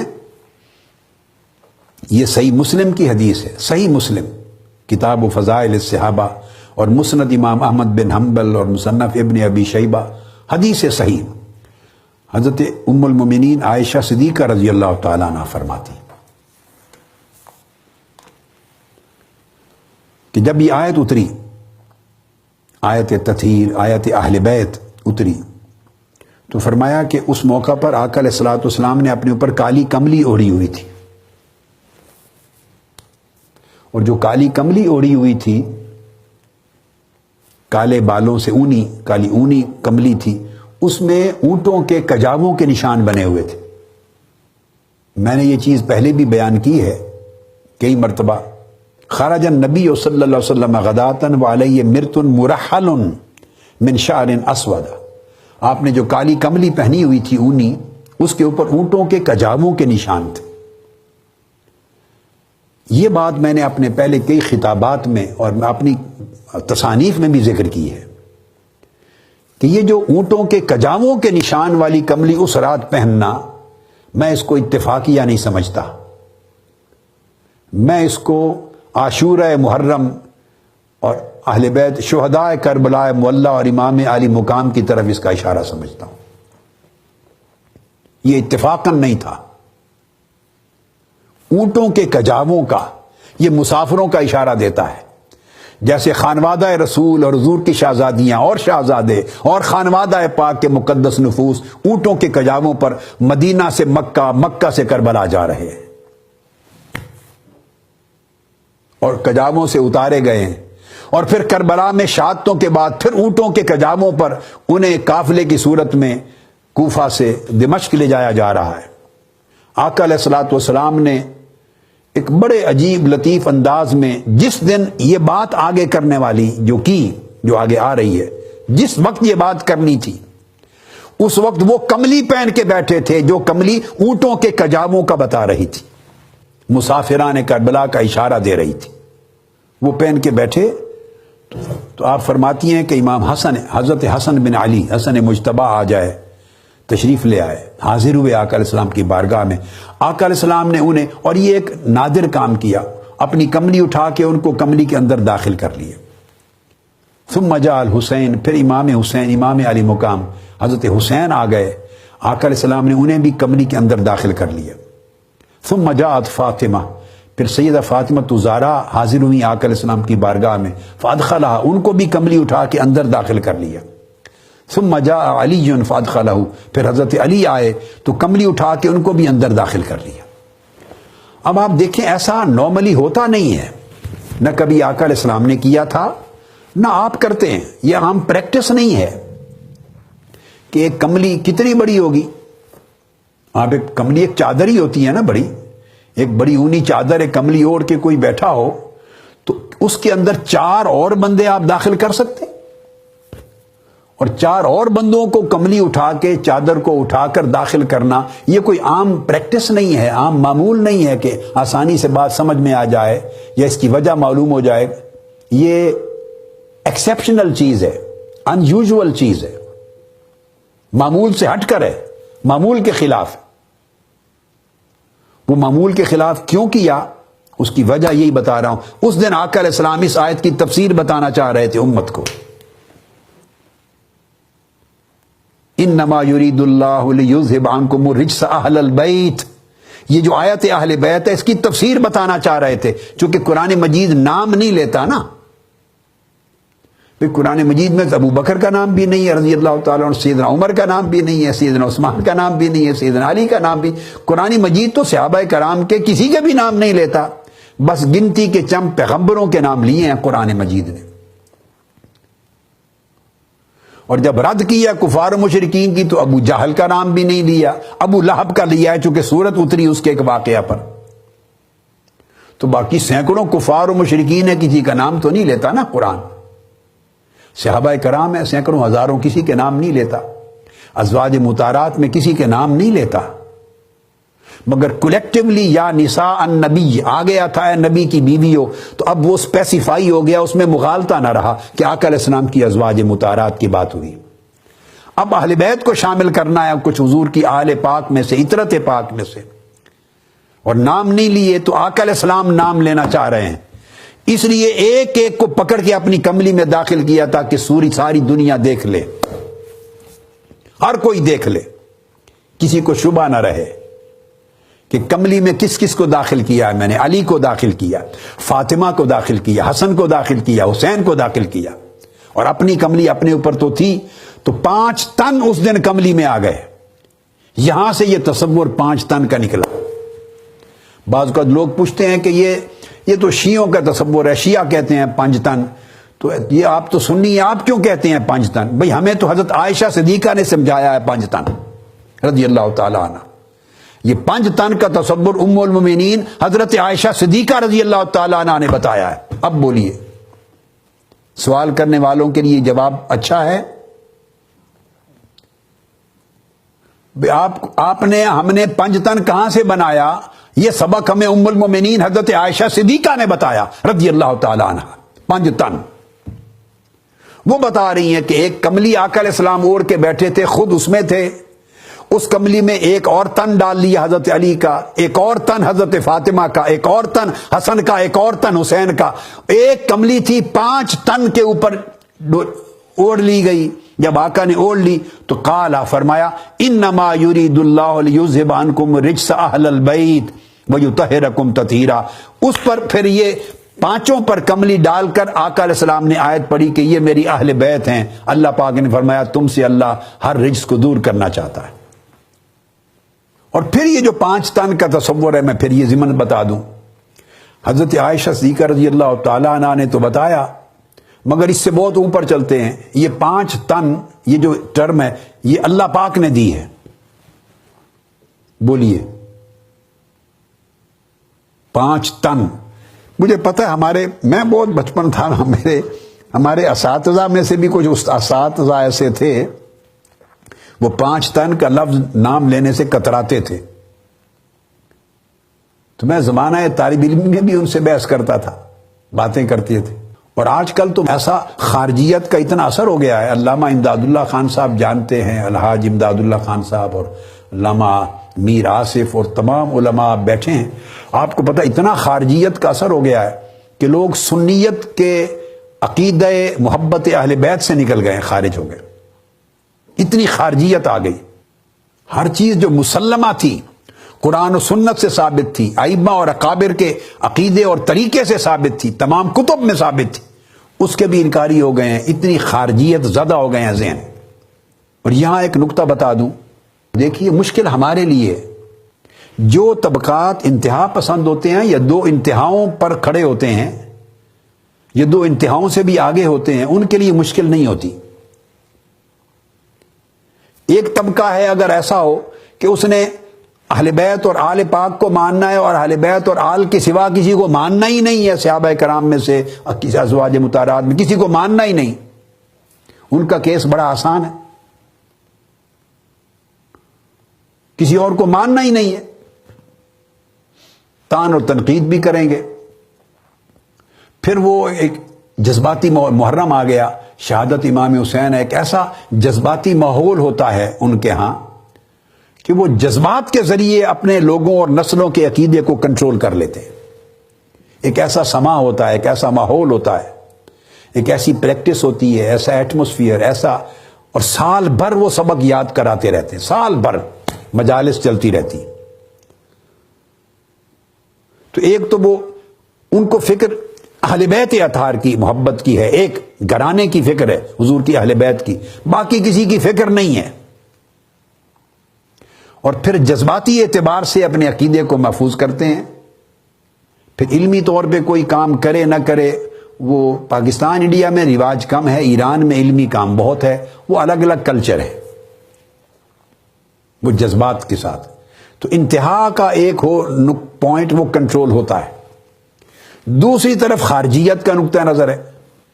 انہوں نے اہل بیت پاک کو برائے نام ماننا ہے کہ انکار نہیں کر سکتے, ایمان سے جاتے ہیں برائے نام, مگر صرف صحابہ کرام کا ایک انتہا, ایک حصے کا نام لینا ہے اور دوسرے کی شان, محبت, مودت, اہل بیت, عظمت, فضیلت کی طرف آنا ہی نہیں. ان کے منہ ہی روکھے ہو جاتے ہیں, سوکھ جاتے ہیں. اور وہ صحابہ کرام کی بات کر کے بالواسطہ معاذ اللہ اہل بیت کی تنقیص بھی کر رہے ہوں گے, کرتے ہیں. یہ ایک ایکسٹریم ہے. یعنی آپ ایک آنکھ کھول لیتے ہیں, ایک آنکھ سے اندھے ہو جاتے ہیں. ایک آدمی دائیں آنکھ کھولتا ہے, بائیں سے اندھا ہو گیا, دوسرا بائیں کھول لیتا ہے بائیں آنکھ اور دائیں سے اندھا ہو گیا. یہ مشکل اس کے لیے ہے جو دونوں آنکھوں سے بینا ہے, جو دونوں آنکھوں سے دیکھ رہا ہے, جو نہ اس انتہا پر جا رہا ہے نہ اس انتہا پر جا رہا ہے. مشکل اس کے لیے ہے جو نہ صحابہ کرام اور ازواج مطہرات کی تعظیم و تکریم کا دامن ہاتھ سے چھوڑنا چاہتا ہے, وہ حصہ ایمان ہے, اور نہ اہل بیت اطہار اور آل رسول کی محبت اور مودت کو ہاتھ سے چھوڑنا چاہتا ہے, وہ بھی عین ایمان اور فرض ہے. اور دونوں کو اپنی اپنی جگہ رکھ کر اپنے قدیم دائمی صدیوں کے عقیدے کو قائم رکھ کر آج اس ماحول میں جہاں ہوائیں چل رہی ہیں خارجیت کی اور انتہا پسندی کی, اس انتہا پسندی کے ماحول میں جو معتدل رہنا چاہتا ہے, درمیانی راستے پر رہنا چاہتا ہے, اس ماحول میں جہاں انتہا پسندی کی ہوائیں ہیں اور طوفان ہیں اور جکڑ ہے.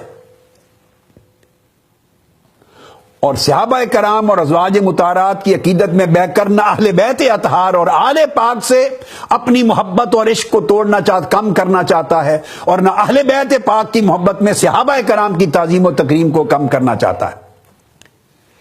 ایسے حالات میں ان دونوں رشتوں کو بیلنس کے ساتھ مینٹین رکھنا مشکل ترین کام ہے, اور یہ کام آج صرف تحریک منہاج القرآن کرنے کے لیے رہ گئی. آپ دیکھ رہے ہیں, میں مبالغہ نہیں کر رہا ہوں, یہ تمام علماء کرام موجود ہیں, مدارس میں جاتے ہیں, مساجد میں جاتے ہیں, علماء کے ساتھ بیٹھتے اٹھتے ہیں, اور بڑے بڑے علماء اور تنظیمات اور انجمنیں اور ان کے مراکز اور علماء ہر جگہ اٹھنا بیٹھنا اور ان کی تقریریں سنتے سناتے ہیں آپ, اور ان کو پڑھتے ہیں. آپ کو پتہ ہے کہ میں جو بات کہہ رہا ہوں حق پر مبنی بات کہہ رہا ہوں, مبالغہ نہیں ہے. جھکڑ چلے ہوئے ہیں, آندھیاں ہیں, طوفان ہیں, یا لوگ ادھر کو بہتے جا رہے ہیں یا ادھر کو بہ رہے ہیں. یہ مشکل ترین کام اس وقت ہے کہ جھکڑ, طوفانوں اور آندھیوں میں آدمی اعتدال پر, حق پر, توسط پر اس طرح چلے کہ نہ ادھر کو جھکے نہ ادھر کو جھکے, سیدھا سالم چلتا چلا جائے. اہل بیت کی محبت اور مودت کا جو عقیدہ صدیوں سے چلا آ رہا ہے قرآن اور سنت کے وقت سے, اس کو بھی اسی طرح قائم رکھے, کمی نہ آنے دے. بھلے یہ لوگ بائیں طرف والے لوگ اس کو تانا دیتے رہیں, یہ شیعہ ہو گئے, ان میں شیعیت آ گئی ہے, یہ تفضیلی ہو گئے, یہ حسین حسین کرتے ہیں, یہ علی علی کرتے ہیں, ان کے اندر پردوں کے اندر شیعیت ہے, تفضیلیت ہے, یہ تانے دیں گے. کون لوگ؟ جو خارجیت زدہ ہیں, جو خود خارجی فکر سے متاثر ہو چکے ہیں اور اصل راہ سے ہٹ چکے ہیں، وہ تانے دیں گے علماء کو، تشنیع کریں گے، تانے دیں گے، تیر چبوئیں گے۔ بندہ ریئیکٹو ہو کے بعض وقت گھبرا جاتا ہے، کیا کہ جہاں بیٹھتا ہوں میرے ہم جنس تو یہی لوگ ہیں نا، علماء ہم جنس، تو سارے لوگ جب ایک جیسی بولی بولنا شروع کر دیں رد شیعیت کی وجہ سے، جی شیعہ کو رد کرنا ہے، شیعہ کو رد کرنا ہے، ایسی کوئی بات نہیں کرنی جس سے شیعہ کو تقویت پہنچے، ایسا کوئی جملہ نہیں بولنا شیعہ کو تقویت پہنچے، شیعہ کی بات میں وزن بڑھے، بھائی یہ ایسا رولا ڈال لو، اتنا رولا ڈال لو کہ جو شیعہ نہیں ہے، سنی ہے، مگر محبت اہل بیت، اہل سنت کے عقیدے کے مطابق لے کے چل رہا ہے، وہ بھی گھبرا جائے، اور گھبرا کے وہ بھی خارجیوں کی طرف آہستہ آہستہ چلنے لگ جائے۔ یہ ایک فتنہ ہے، یعنی دین کے اندر بدمعاشی اور دہشت گردی کا ماحول پیدا کر دیا گیا ہے، لوگوں کو ایمبیرس کر دینا، بلینگ کرنا، دباؤ ڈالنا۔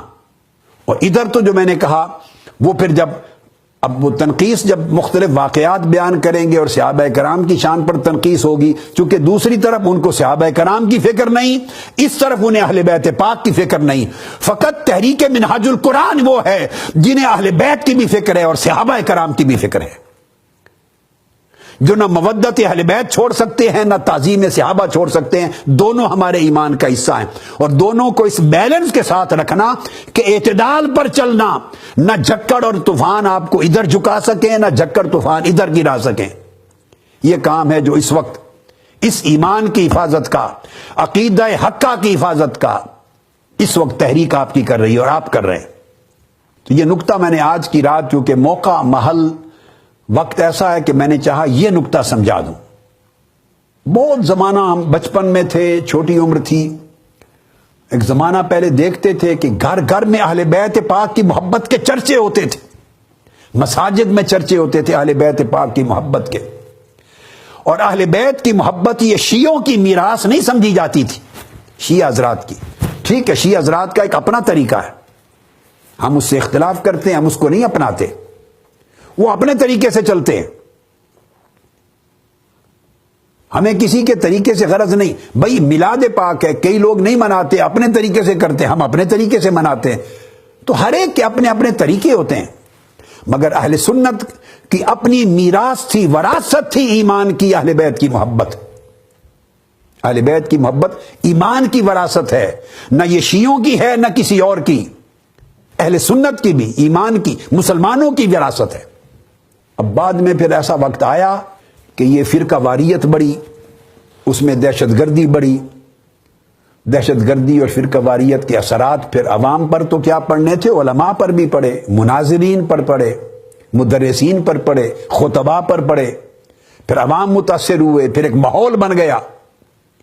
تو ماحول ایسا بنا کہ وہ سیدھا کرتے ہیں یا تم ادھر ہو یا ادھر ہو، یعنی وہ یہ آپ کو دعوت دینا چاہتے ہیں یا شیعہ بنو یا خارجی بنو۔ یہ کیا بات ہوئی؟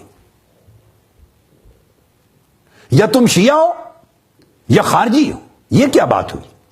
نہیں، اہل السنہ یہ سواد اعظم ہے جو بین الخوارج والاشیاء اس کے درمیان چلیں گے۔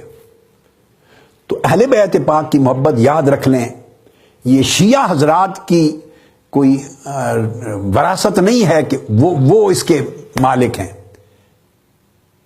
ہر کلمہ گو اس کا مالک ہے جو آقا علیہ السلام کا امتی ہے۔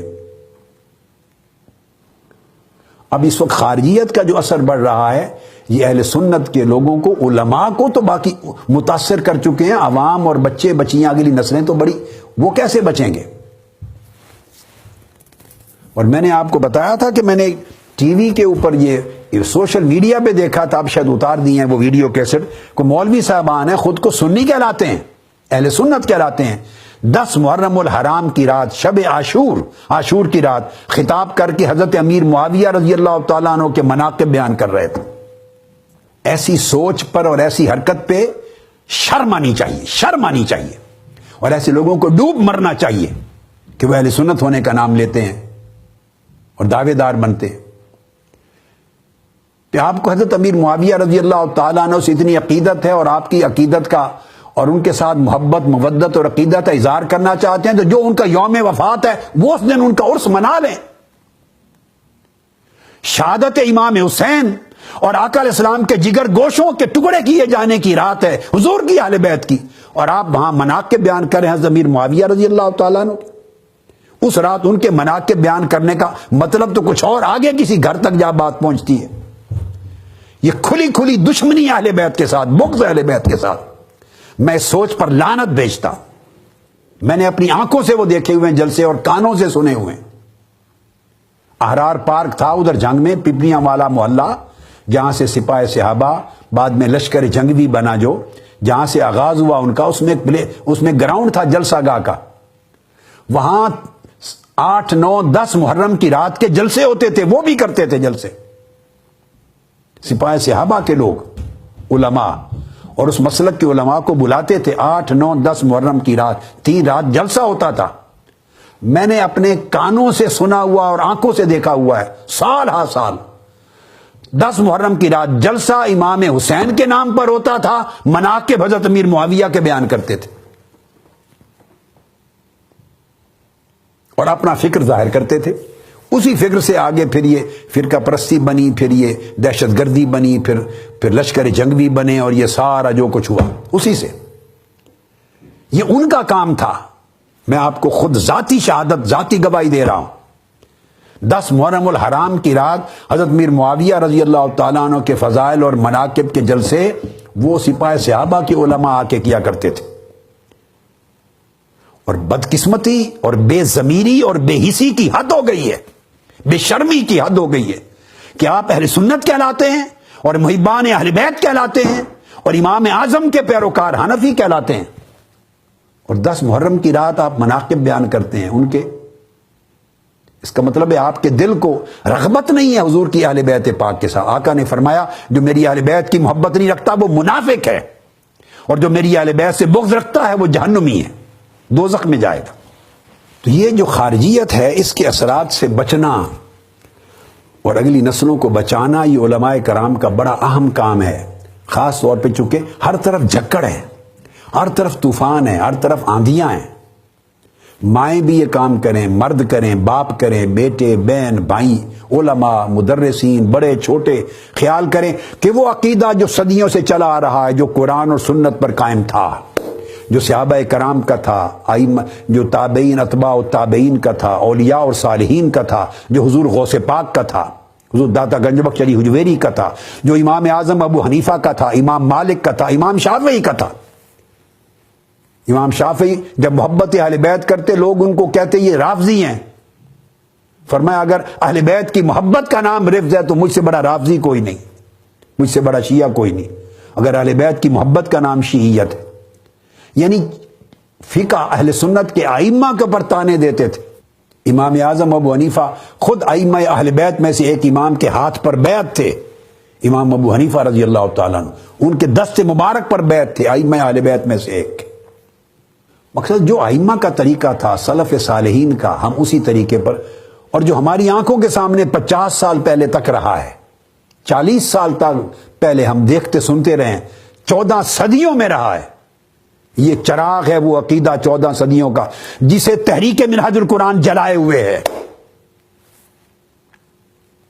ورنہ آندھیاں اور طوفان اس کو بجھانے پر ہیں۔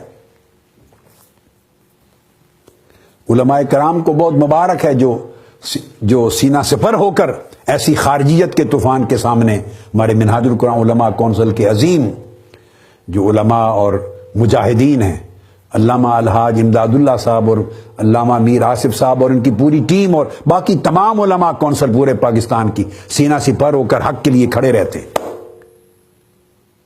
آپ وارثان ہیں امام ابو حنیفہ کے رضی اللہ تعالیٰ عنہ، اور امام مالک اور امام شافعی، امام احمد بن حنبل کے، اور حضور غوث پاک کے، اور حضور داتا گنج بخش علی حجویری کے۔ آپ حضور داتا گنج بخش علی حجویری کی کتاب کشف المحجوب اٹھائیے، کشف المحجوب، ان میں جب صحابہ کرام کا ذکر ہوا تو ولایت کے ذکر کا آغاز حضور داتا گنج بخش علی حجویری ائمہ اہل بیت کس سے کرتے؟ کشف المحجوب میں کل اولیاء کے سرتاج ائمہ اطہار اہل بیت ہیں۔ آپ کشف المحجوب کو دیکھیں،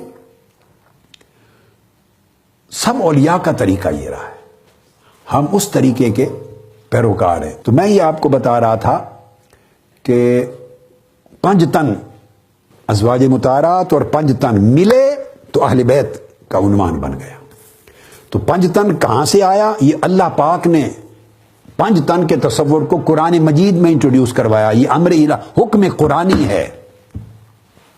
اب آپ پہچان کر لیں گے، آپ کسی کے سامنے 5 تن کہہ کے دیکھیں، بڑے بڑے وزن والے، بڑے بڑے تکڑے وزنی قسم کے مولوی، ان کا حال دیکھیے کیا، کس طرح آپ کے ساتھ گلے پڑتے ہیں اور کاٹنے کو آتے ہیں اور کھانے کو آتے ہیں۔ یہ کشف المحجوب کا 8واں باب دیکھ لیں، میں آپ کو دکھا رہا ہوں۔ کشف المحجوب کا 8واں باب، کشف المحجوب حضور داتا گنج بخش علی حجویری رضی اللہ تعالیٰ عنہ کا باب نمبر 8۔ ارباب طریقت کے امام ائمہ اہل بیت ان کا ذکر کیا ہے، تو مولا علی شیر خدا کا ذکر اوپر آ گیا ہے، پھر امام حسن کا ذکر ہے، پھر اس کے بعد امام حسین کا ذکر ہے، یہ کشف المحجوب کا، پھر امام زین العابدین کا ذکر ہے یہ کشف المحجوب میں، پھر امام محمد باقر کا ذکر ہے ترتیب کے ساتھ، پھر امام جعفر صادق کا ذکر ہے، یہاں تک لے آئے ہیں۔ ان کے بعد جا کے حضور داتا صاحب نے اصحاب اہل صفہ کا ذکر کیا ہے۔ اصحاب اہل صفہ کے صحابہ کرام کا ذکر امام جعفر صادق تک، مولا علی شیر خدا سے لے کے امام جعفر صادق تک، ان تمام ائمہ اطہار اہل بیت، 6 ائمہ اطہار اہل بیت کا ذکر کرنے کے بعد اصحاب صفہ کی طرف آئے ہیں۔ اب اس سے نشاندہی ہوتی ہے کہ نہیں ہوتی کہ رجحانات کیا تھے اولیاء کے، صوفیاء کے، ہمارے اکابر کے رجحانات، ترجیحات کیا تھی، ان کے عقیدے کا ذوق کیسا تھا، ان کے تصورات کیسے تھے؟ آیا ہم تحریک منہاج القرآن کا ذوق حضور داتا گنج بخش علی حجویری کے ذوق علمی اور ذوق عرفانی کے مطابق ہے، یا ان دوسروں کا جو خارجیت کے اثرات سے اس وقت اثر انداز ہو گئے؟ قرآن مجید کی سورہ آل عمران آیت نمبر 61، اس میں 5 تن کا ذکر آیا ہے۔ آیت نمبر 61 سورہ آل عمران، جب یہ آیت کریمہ نازل ہوئی قرآن مجید کی، اور یہ پوری حدیث قرآن مجید کی آیت کا ذکر صحیح مسلم شریف کی حدیث اور ترمذی سب کتب حدیث میں ہے، حدیث صحیح۔ جب یہ آیت کریمہ نازل، حضرت سعد بن ابی وقاص رضی اللہ تعالیٰ عنہ راوی ہیں، اور بتا کس کو رہے ہیں؟ ان سے حضرت امیر معاویہ رضی اللہ تعالیٰ عنہ نے پوچھا، حضرت امیر معاویہ رضی اللہ تعالیٰ عنہ نے پوچھا کہ آپ حضرت علی شیر خدا کے بہت قائل ہیں، حضرت علی کے، اس کا سبب کیا ہے؟ حضرت سعد بن ابی وقاص نے 3 سبب بیان کیے، آقا علیہ السلام کی 3 احادیث بیان کی، 3 حدیثیں بیان کی آقا علیہ السلام کی، کہ میں نے اپنے کانوں سے حضور علیہ الصلوۃ والسلام سے یہ سنا ہے، اس وجہ سے میں ان کو برا بھلا نہیں کہتا، حضرت مولا علی المرتضیٰ کو۔ یہ صحیح مسلم کی حدیث ہے۔ پھر انہوں نے 3 حدیثیں آقا علیہ السلام کی بیان کی، ان میں سے تیسری حدیث فرمایا کہ جب یہ آیت اتری، قل تعالوا ندعو ابناءنا وابناءکم ونساءنا ونساءکم وانفسنا وانفسکم، آیت مبالغہ کہتے ہیں، آیت مباہلہ۔ جب آیت مباہلہ اتری، وہ نصارہ کا جو وفد آیا ہوا تھا تو حضور علیہ السلام سے مباہلہ کرنے کے لیے، تو یہ آیت آئی اور آقا علیہ السلام کو حکم دیا اللہ پاک نے، میرے حبیب آپ ان کو دعوت دیں، کہیں آ جاؤ، ہم بھی اپنے بیٹوں کو بلاتے ہیں، تم بھی اپنے بیٹوں کو لے آؤ، ہم اپنی بیویوں کو بلاتے ہیں، مقدس آپ بھی اپنی بیویوں کو لاؤ، ہم اپنی جانوں کو، اپنی جان کو لاتے ہیں، آپ بھی اپنی جانوں کو لاؤ، اور پھر مباہلہ کرتے ہیں، مقابلہ کرتے ہیں دعا کے ذریعے۔ جب یہ آیت اتری تو آقا علیہ السلام دعا رسول اللہ صلی اللہ علیہ وسلم علی و فاطمہ و حسن و حسین فقال اللہم ہؤلاء اہلی۔ جب یہ آیت اتری کہ ہم اپنے بیٹوں کو لاتے ہیں، اپنی بیویوں کو لاتے ہیں، اپنی جانوں کو، اپنی جان کو لاتے ہیں، تم بھی اپنے بیٹے بیویاں اور اپنی جان کو لے کے مقابلے میں میرے سامنے آ جاؤ۔ یہ آیت اتری تو آقا علیہ السلام نے فرمایا علی آ جاؤ۔ علی کو اپنی جان کے بدلے میں آقا علیہ السلام نے بلا لیا، فاطمہ آ جاؤ نساءنا کی جگہ پہ بلا لیا، حسن حسین ابناءنا کی جگہ پہ بلا لیا۔ آقا علیہ السلام خود چلے، ساتھ حضرت علی کو لیا، ادھر ساتھ سیدہ کائنات فاطمہ الزہرا کو لیا، اپنے آگے حسن اور حسین کو لیا، 5 تن اکٹھے کر کے فرمایا آ جاؤ ہمارے مقابلے میں، تم بھی آ جاؤ۔ یہ صحیح مسلم کی حدیث ہے۔ قرآن مجید کی اس آیت کریمہ نے 5 تن ثابت کر دیے، تن مصطفیٰ، تن علی مرتضیٰ، تن فاطمۃ الزہرا، تن حسن، تن حسین علیہم السلام۔ یہ قرآن مجید کی آیت کریمہ ہے جس سے اہل بیت اطہار کے یہ مبارک 5 تن ثابت ہوتے ہیں۔ یہ صحیح ہے قرآن مجید کی آیت، مگر اس کے ورود کا یہ بیان جو میں نے پڑھا یہ صحیح مسلم میں بھی ہے، مسند احمد بن حنبل میں ہے، جامع ترمذی میں ہے، نسائی میں ہے، حدیث حسن ہے، طبرانی میں ہے، عبداللہ بن عمر نے بھی روایت کیا، حضرت علی نے بھی روایت کیا، ابن ابی لیلہ کے طریق سے، عمران بن حسین کے طریق سے، اور عبداللہ ابن عباس کے طریق سے۔ اس طرح بہت ساری ہماری آلموسٹ ہر کتاب حدیث میں یہ حدیث آئی اور قرآن مجید کی آیت کی تفسیر آئی، جس کی وجہ سے یہ 5 تن اور ازواج مطہرات مل کر اہل بیت بنتے ہیں۔ اور ان 5 تنوں کو آقا علیہ السلام نے اپنی جان کے موافق قرار دے کے ایک تن کے طور پہ پیش کیا۔ ان سے محبت اس درجے میں ہے، مودت اس درجے میں ہے جیسے محبت اور مودت رسول صلی اللہ تعالی علیہ وآلہ وسلم۔ اسی وجہ سے اسی قول کو قول راجح قرار دیا گیا ہے۔ حضرت ام سلمہ رضی اللہ تعالیٰ عنہ روایت کرتی ہیں، اور یہ حدیث بھی مسند احمد بن حنبل میں بھی ہے، مسند امام احمد بن حنبل میں، اور ترمذی شریف میں بھی ہے۔ حضرت ام سلمہ رضی اللہ تعالیٰ عنہ روایت کرتی ہیں، فرماتی ہیں کہ جب یہ آیت اتری تو آقا علیہ السلام نے حضرت فاطمۃ الزہرا آپ کے پاس تھی، کچھ لائی تھی کھانے کے لیے۔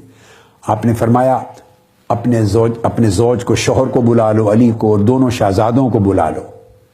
سیدہ فاطمۃ الزہرا بلا کے لائیں، حضرت علی بھی آ گئے، حضرت فاطمۃ الزہرا خود ساتھ تھی، حسن اور حسین آ گئے، اور ان کو آقا علیہ السلام نے اپنے ساتھ بٹھا کر تو یہ آیت کریمہ آئی، اتری۔ آپ نے کملی میں لے لیا ان کو، اپنی کمری میں ان کو اپنی چادر میں چھپا لیا، اور چھپا کے اس آیت کریمہ کو پڑھا۔ جب پڑھا تو اس وقت آقا علیہ السلام نے اپنے ہاتھ مبارک باہر نکالا، فَأَخْرَجَ يَدَهُ فَأَلْوَى بِهَا إِلَى السَّمَاءِ، ہاتھ باہر نکال کر عرض کی اللہم ہؤلاء اہل بیتی و خاصتی، اے اللہ یہ میری اہل بیت ہے اور میرے خاص ہیں، ان سے ہر رجس کو دور فرما دے اور کمال درجے کی طہارت عطا فرما دے۔ یہ 3 مرتبہ آقا علیہ السلام نے کلمات دہرائے۔ اسے امام احمد بن حنبل نے روایت کیا اور ترمذی شریف اور باقی سب ہماری کتب میں ہے۔ تو معلوم یہ ہوا کہ قرآن مجید نے آیت نمبر 33 میں 5 تن کو اور ازواج مطہرات کو ملا کے اہل بیت ڈکلیئر کر دیا تھا، اور چونکہ نام موجود نہ تھے تو آقا علیہ السلام نے ان میں 4 کو بلا کر ایک ایک کو بٹھا کر کملی میں چھپا کے دست مبارک سے اشارہ کر کے بتا دیا یہ میری اہل بیت ہیں، تاکہ کسی کو اس بات کے تعین میں مغالطہ نہ رہے اور کل کو کوئی اس چیز کا انکار نہ کرے، کسی کو کوئی شبہ اور اعتراض نہ رہے۔ حضرت انس بن مالک رضی اللہ تعالیٰ عنہ بھی فرماتے ہیں کہ جب یہ آیت اتری تو 6 ماہ تک، اور بعض روایات میں آیا ہے 7 مہینوں تک، بعض میں آیا ہے 8 ماہ تک، آقا علیہ السلام کا معمول تھا ہر روز جب نماز فجر کے لیے نکلتے حضرت فاطمۃ الزہرا رضی اللہ تعالیٰ عنہ کے دروازے کے سامنے کھڑے ہو کر آواز دیتے الصلاۃ یا اہل البیت، اے اہل بیت نماز کا وقت ہو گیا، اور پھر یہ آیت پڑھتے انما یرید اللہ لیذھب عنکم الرجس اہل البیت ویطہرکم تطہیرا۔ 8 سے 9 مہینے تک آقا علیہ السلام حضرت فاطمۃ الزہرا رضی اللہ تعالیٰ عنہ کے دروازے کے سامنے گزرتے ہوئے رک کر بآواز بلند انہیں اہل بیت کہہ کر نماز کا بلاوا دیتے، اہل بیت کہتے، اور یہ آیت کریمہ تلاوت کرتے، صحابہ کرام سنتے۔ یہ مسند احمد بن حنبل میں بھی ہے، اور یہ ترمذی میں بھی ہے، ابن ابی شیبہ میں بھی ہے، حاکم میں ہے، طیالسی میں ہے، عبد بن حمید نے روایت کیا، امام ترمذی نے حضرت ابو الحمراء سے روایت کیا، ماکل بن یسار سے، ام سلمہ سے، عبداللہ ابن عباس سے، اور بہت سارے صحابہ کرام سے۔ اور آخری حدیث جو بیان کرنا چاہتا ہوں وہ یہ کہ ابو سعید خدری رضی اللہ تعالیٰ عنہ روایت کرتے ہیں، یہ بات خاص حدیث ہے، معجم الاوسط طبرانی میں یہ جو 5 تن کی بات کر رہا تھا، حضرت ابو سعید خدری رضی اللہ تعالیٰ عنہ روایت کرتے ہیں، اللہ پاک کی آیت انما یرید اللہ لیذھب عنکم الرجس اہل البیت ویطہرکم تطہیرا قال نزلت فی 5۔ حضرت ابو سعید خدری نے فرمایا یہ آیت 5 تن کے حق میں نازل ہوئی، نازلت فی 5، 5 تن کے حق میں نازل ہوئی، فی رسول اللہ وعلی وفاطمہ والحسن والحسین۔ یہ آیت کریمہ 5 تن کے بارے میں نازل ہوئی، اور پھر وضاحت کی رسول اللہ کے بارے میں، حضرت علی کے بارے میں، حضرت فاطمہ کے بارے میں، امام حسن اور امام حسین کے بارے میں نازل ہوئی۔ یہ حدیث پاک ہے۔ اور امام ابن جریر طبری وہ روایت کرتے ہیں مرفوعاً آقا علیہ السلام سے، خود آقا علیہ السلام نے فرمایا، اب حضور علیہ السلام کے الفاظ، فرمایا نازلت هذه الآیت فی 5۔ آقا علیہ السلام نے فرمایا یہ آیت 5 تن کے حق میں نازل ہوئی۔ ابن جریر طبری حوالہ نوٹ کر لیں، اسی آیت کریمہ کی تفسیر کھولیں، ابن جریر طبری، حدیث صحیح ہے، مرفوع ہے آقا علیہ السلام تک، آقا علیہ السلام کے کلمات ہیں، یہ آیت 5 تن کے حق میں نازل ہوئی، فیہ وفی علی وحسن وحسین وفاطمہ، میرے حق میں، علی کے حق میں، حسن کے حق میں، حسین کے حق میں اور فاطمہ کے حق میں۔ یہ سب ائمہ اہل سنت ہیں۔ تو یہ قول ہے صحیح، قول راجح جس کا میں نے ذکر کیا۔ یہی وجہ ہے کہ آقا علیہ الصلوۃ والسلام نے جہاں ان سے محبت کی، مودت کی تلقین کی، حکم فرمایا، اس کو فرض قرار دیا، وہاں ان 5 میں جو محبت کا مرکز و محور تھے وہ امام حسین تھے۔ 5 تن کی محبت کا مرکز و محور امام حسین، امام عالی مقام علیہ السلام۔ 3 چیزیں ان کے لیے 3 حدیثوں میں بیان کر دیتا ہوں تاکہ آج کی مجلس ہماری اختتام پذیر ہو۔ ایک تو حضرت ابو ہریرہ رضی اللہ تعالیٰ عنہ روایت کرتے، 60 ہجری میں امام حسین کی شہادت ہوئی۔ اب آقا علیہ السلام کی محبت کا مرکز و محور آپ نے دیکھ لیا، تصور سمجھ لیا۔ حضرت ابو ہریرہ رضی اللہ تعالیٰ عنہ روایت کرتے ہیں، فرماتے ہیں کہ میں نے رسول پاک صلی اللہ علیہ وسلم سے سنا، سمعت رسول اللہ صلی اللہ علیہ وسلم یقول تعوذوا باللہ من رأس 60 و امارت صبیان۔ آقا علیہ السلام نے فرمایا کہ سن 60 ہجری کی ابتدا سے پناہ مانگا کرو، اور اباش لونڈے اور اباش چھوکرے جب حکمران بن جائیں اس دور سے بھی پناہ مانگو۔ یہ حدیث پاک ہے۔ تو امام عالی مقام کے سن شہادت کو آقا علیہ السلام نے خود صراحتاً بیان فرما دی۔ یہ حدیث مسند امام احمد بن حنبل میں ہے، مصنف ابن ابی شیبہ میں ہے، اور امام سیوطی نے کہا کہ امام احمد بن حنبل اور بزار نے سند صحیح کے ساتھ اس کو روایت کیا، سند صحیح کے ساتھ۔ یہ امام جلال الدین سیوطی نے تصحیح کی۔ 60 ہجری کی ابتدا سے پناہ مانگا کرو، یہ صحابہ کرام کو آقا علیہ السلام نے تلقین کی۔ اس کے بعد دوسری چیز، وہ آقا علیہ السلام نے جو مقام شہادت ہے امام علی مقام کا، خود بھی اپنی زبان مبارک سے بتا دیا۔ میں کتب تاریخ سے نہیں اور چھوٹے درجے کی کتب حدیث سے نہیں، اعلیٰ درجے کی کتب حدیث کی صرف 3 حدیثیں بیان کر رہا ہوں۔ اور فرمایا کہ آقا علیہ السلام نے کہ جہاں میرے حسین کی شہادت ہوگی وہ دریائے فرات کا کنارہ ہے، اور اس جگہ کا نام کربلا ہے۔ سیدنا مولا علی شیر خدا اپنے لشکر کے ساتھ جا رہے تھے جنگ صفین کے موقع پر، صفین کے لیے۔ تو جب آپ نینوا کے قریب، دریائے فرات کے کنارے نینوا کے قریب جہاں جو کربلا ہے، میدان کربلا پر پہنچے، تو مولا علی شیر خدا نے بآواز بلند کہا اصبر ابا عبداللہ، اصبر ابا عبداللہ بشط الفرات۔ اے حسین، ابو عبداللہ امام حسین کی کنیت ہے، اے بیٹے حسین صبر کرنا، حسین بیٹے صبر کرنا، حسین بیٹے صبر کرنا۔ آپ سے پوچھا گیا اے امام علی مقام سیدنا مولا علی اور مرتضیٰ سے کہ یہ ماجرا کیا ہے؟ تو آپ نے فرمایا کہ میں آقا علیہ السلام کی بارگاہ اقدس میں حاضر ہوا، آپ کی چشمان مقدس سے آنسو بہ رہے تھے۔ میں نے پوچھا یا رسول اللہ کس شے نے آپ کو پریشان کر دیا؟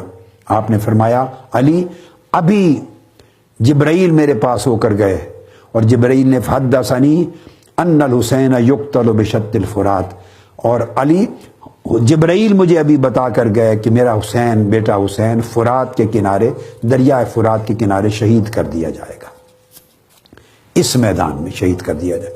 اور آگے حدیثیں ہیں۔ اور ام سلمہ رضی اللہ، یہ بھی مسند احمد بن حنبل میں، مصنف ابن ابی شیبہ میں، مسند ابو یعلا میں، سب روایتیں یہ حدیث سے صحیح ہیں۔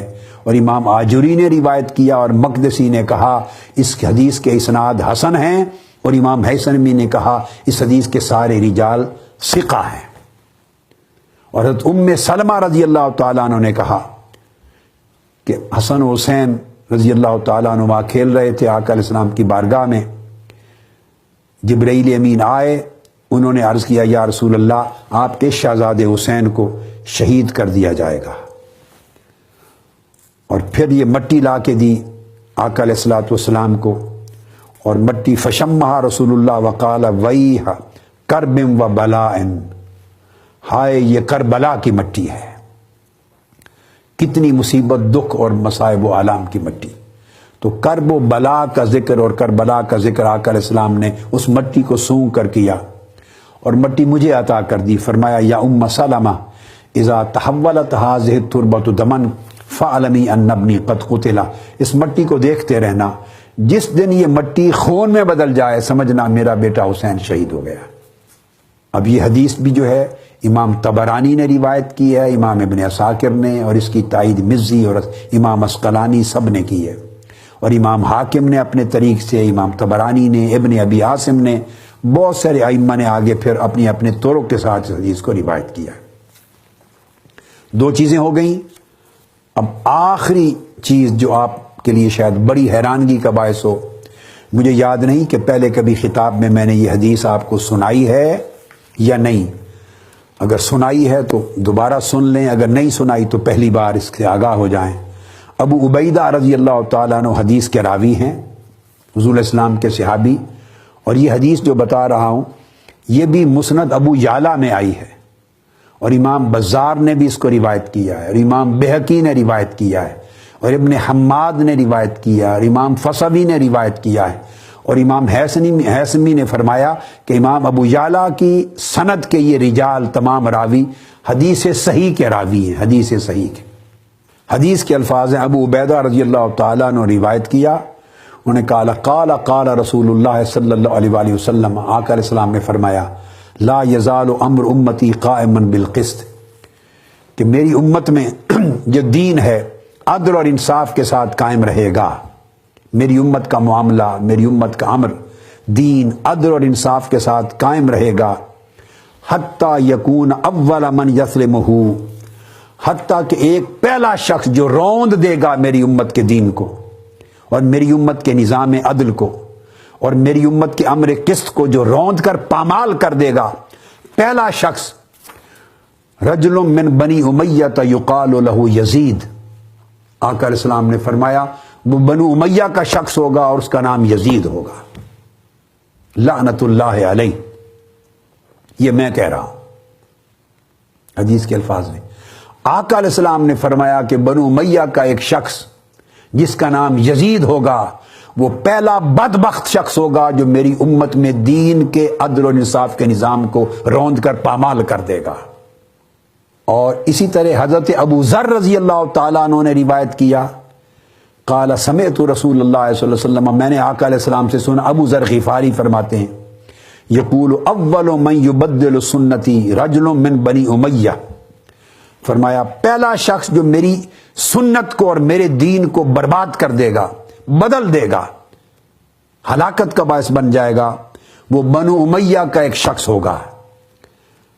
اور ابو ذر کی روایت کے تحت آگے امام ابن ابی شیبہ اپنی مصنف میں اور امام بہقی دلائل النبوت میں بیان کرتے ہیں کہ بعض اخبار میں اس کی تفسیر آئی زاد یقال لہ یزید، کہ آقا علیہ السلام نے وضاحت کرتے ہوئے فرمایا کہ اس شخص کا نام یزید ہوگا۔ اب آپ اندازہ کر لیں، اس طرح نام لے کر قاتل کا، بڑے قتل ہوں گے امت میں اور ہوئے، مگر قاتل کا نام لے کر آقا علیہ الصلوۃ والسلام نے کبھی بیان نہیں فرمایا تھا۔ اس عظیم حادثہ کے قتل کا سن بیان کر کے آقا علیہ السلام نے حادثہ کو بیان نہیں فرمایا تھا۔ مقام شہادت اس میدان کا نام لے کر، دریا کے کنارے کا نام لے کر آقا علیہ السلام نے عام طور پہ حادثات کو بیان نہیں فرمایا تھا۔ آقا علیہ السلام کا اس حادثہ شہادت امام حسین کو اور حادثہ کربلا کو بیان کرنا اتنی اسپیسیفیکیشنز کے ساتھ کہ قاتل بدبخت یزید کا بھی نام لیا اور قتل حسین کو، شہادت حسین کو فرمایا میری سنت کو ہلاک کر کے رکھ دے گا، میرے دین کو برباد کر کے رکھ دے گا، میرے دین کو پامال کر کے رکھ دے گا، اس کا بھی نام لیا، اس کے خاندان کا نام لیا، اس مقام شہادت کا نام لیا، سن شہادت کا نام لیا، فرمایا پناہ مانگو۔ یہ ساری چیزیں حضور علیہ السلام کے کنسرن کو ظاہر کرتی ہیں کہ کتنا کنسرن تھا آقا کو امام حسین کے ساتھ، اہل بیت پاک کے ساتھ، اپنی آل پاک کے ساتھ، اپنے شہزادوں کے ساتھ، اپنی شہزادیوں کے ساتھ۔ اور ان کو جب اہل بیت ڈکلیئر کر رہے تھے، اس دن آقا علیہ السلام کی کیفیت جذبات کی کیا ہوگی کہ خاص کملی پہن کے بیٹھے تھے جس پر مسافران کربلا کے نقش نظر آ رہے تھے، کجاووں کے نقش نظر آ رہے تھے۔ آقا علیہ السلام کے قلب اطہر کے غم کا عالم کیا ہوگا، آپ کے دکھ کا عالم کیا ہوگا، آپ کی محبت کا عالم کیا ہوگا، رنجیدگی کا عالم کیا ہوگا آقا علیہ الصلوۃ والسلام کا۔ یہی وجہ ہے کہ جس دن شہادت ہوئی اس دن عبداللہ ابن عباس نے دیکھا خواب میں آقا علیہ السلام کو کہ آپ نے شیشی ہاتھ میں اٹھائی ہوئی تھی، اس میں خون تھا، فرمایا دم الحسین و صحابہ، کہ ابن عباس یہ میرے بیٹے حسین کی اور ان کے اصحاب میری اہل بیت کی شہادتیں ہو گئی ہیں، میں سارا دن کربلا میں ان کا خون سمیٹتا رہا ہوں، اس شیشی میں لے آیا ہوں۔ معجزہ کے طور پہ شہیدان کربلا کا خون آقا نے ایک شیشی میں سمیٹ دیا، جس طرح 70 صحابہ کرام کا دودھ ایک پیالے میں ڈال لیا، جس طرح 1400 صحابہ کا وضو کا پانی اور غسل کا ایک لوٹے میں بند کر دیا، اس طرح سب شہداء کربلا معلیٰ کے خون کو ایک شیشی میں بند کر دیا، معجزہ بھی کیا اور اپنے کنسرن اور دکھ اور رنج و الم کا بھی اظہار فرمایا۔ لہٰذا یہ موقع ہے، یہ مہینہ ہے، جیسے میلاد پاک کا موقع آتا ہے ربیع الاول میں، آقا علیہ السلام کی محبت تو سارا سال ہوتی ہے، مگر بطور خاص اس محبت کے اظہار کا موسم ہوتا ہے۔ اس طرح اہل بیت پاک کی محبت سارا سال عمر بھر رہنی چاہیے کہ آقا علیہ السلام کی محبت ہی کا حصہ ہے، مگر یہ جو مہینہ ہے آپ کا ذکر کر کے اظہار محبت کا موقع آتا ہے۔ کبھی نہ بھولیں کہ اہل بیت پاک کی محبت، حسنین کریمین کی محبت، سیدہ کائنات کی محبت، آقا علیہ السلام کی دیگر شہزادیوں کی محبت، صاحبزادوں کی محبت، عطرت پاک کی محبت، ذریت پاک کی محبت، اہل بیت پاک اور آل پاک کی محبت، وہ ہمارے نہ صرف دین کا، ایمان کا حصہ ہے، عین ایمان ہے، وہ محبت رسول ہے، وہ فرض ہے، وہ ہمارے نماز میں اللہ پاک نے حکم دے رکھا ہے کہ ان کو یاد کرنا اور ان پر درود و سلام پڑھنا۔ اللہ پاک ہمیشہ آپ کو، ہمیں اور امت کو، سب کو اس ایمان پر، اس عقیدے پر قائم اور دائم رکھے، اور تحریک منہج القرآن کی یہ کاوش اس عقیدے کی حفاظت کرنے کی اور ان تمام علماء اور رفقاء کی کاوشیں انہیں اپنی بارگاہ میں قبول فرمائے۔ والسلام علیکم ورحمۃ اللہ وبرکاتہ، وما علینا الا البلاغ المبین۔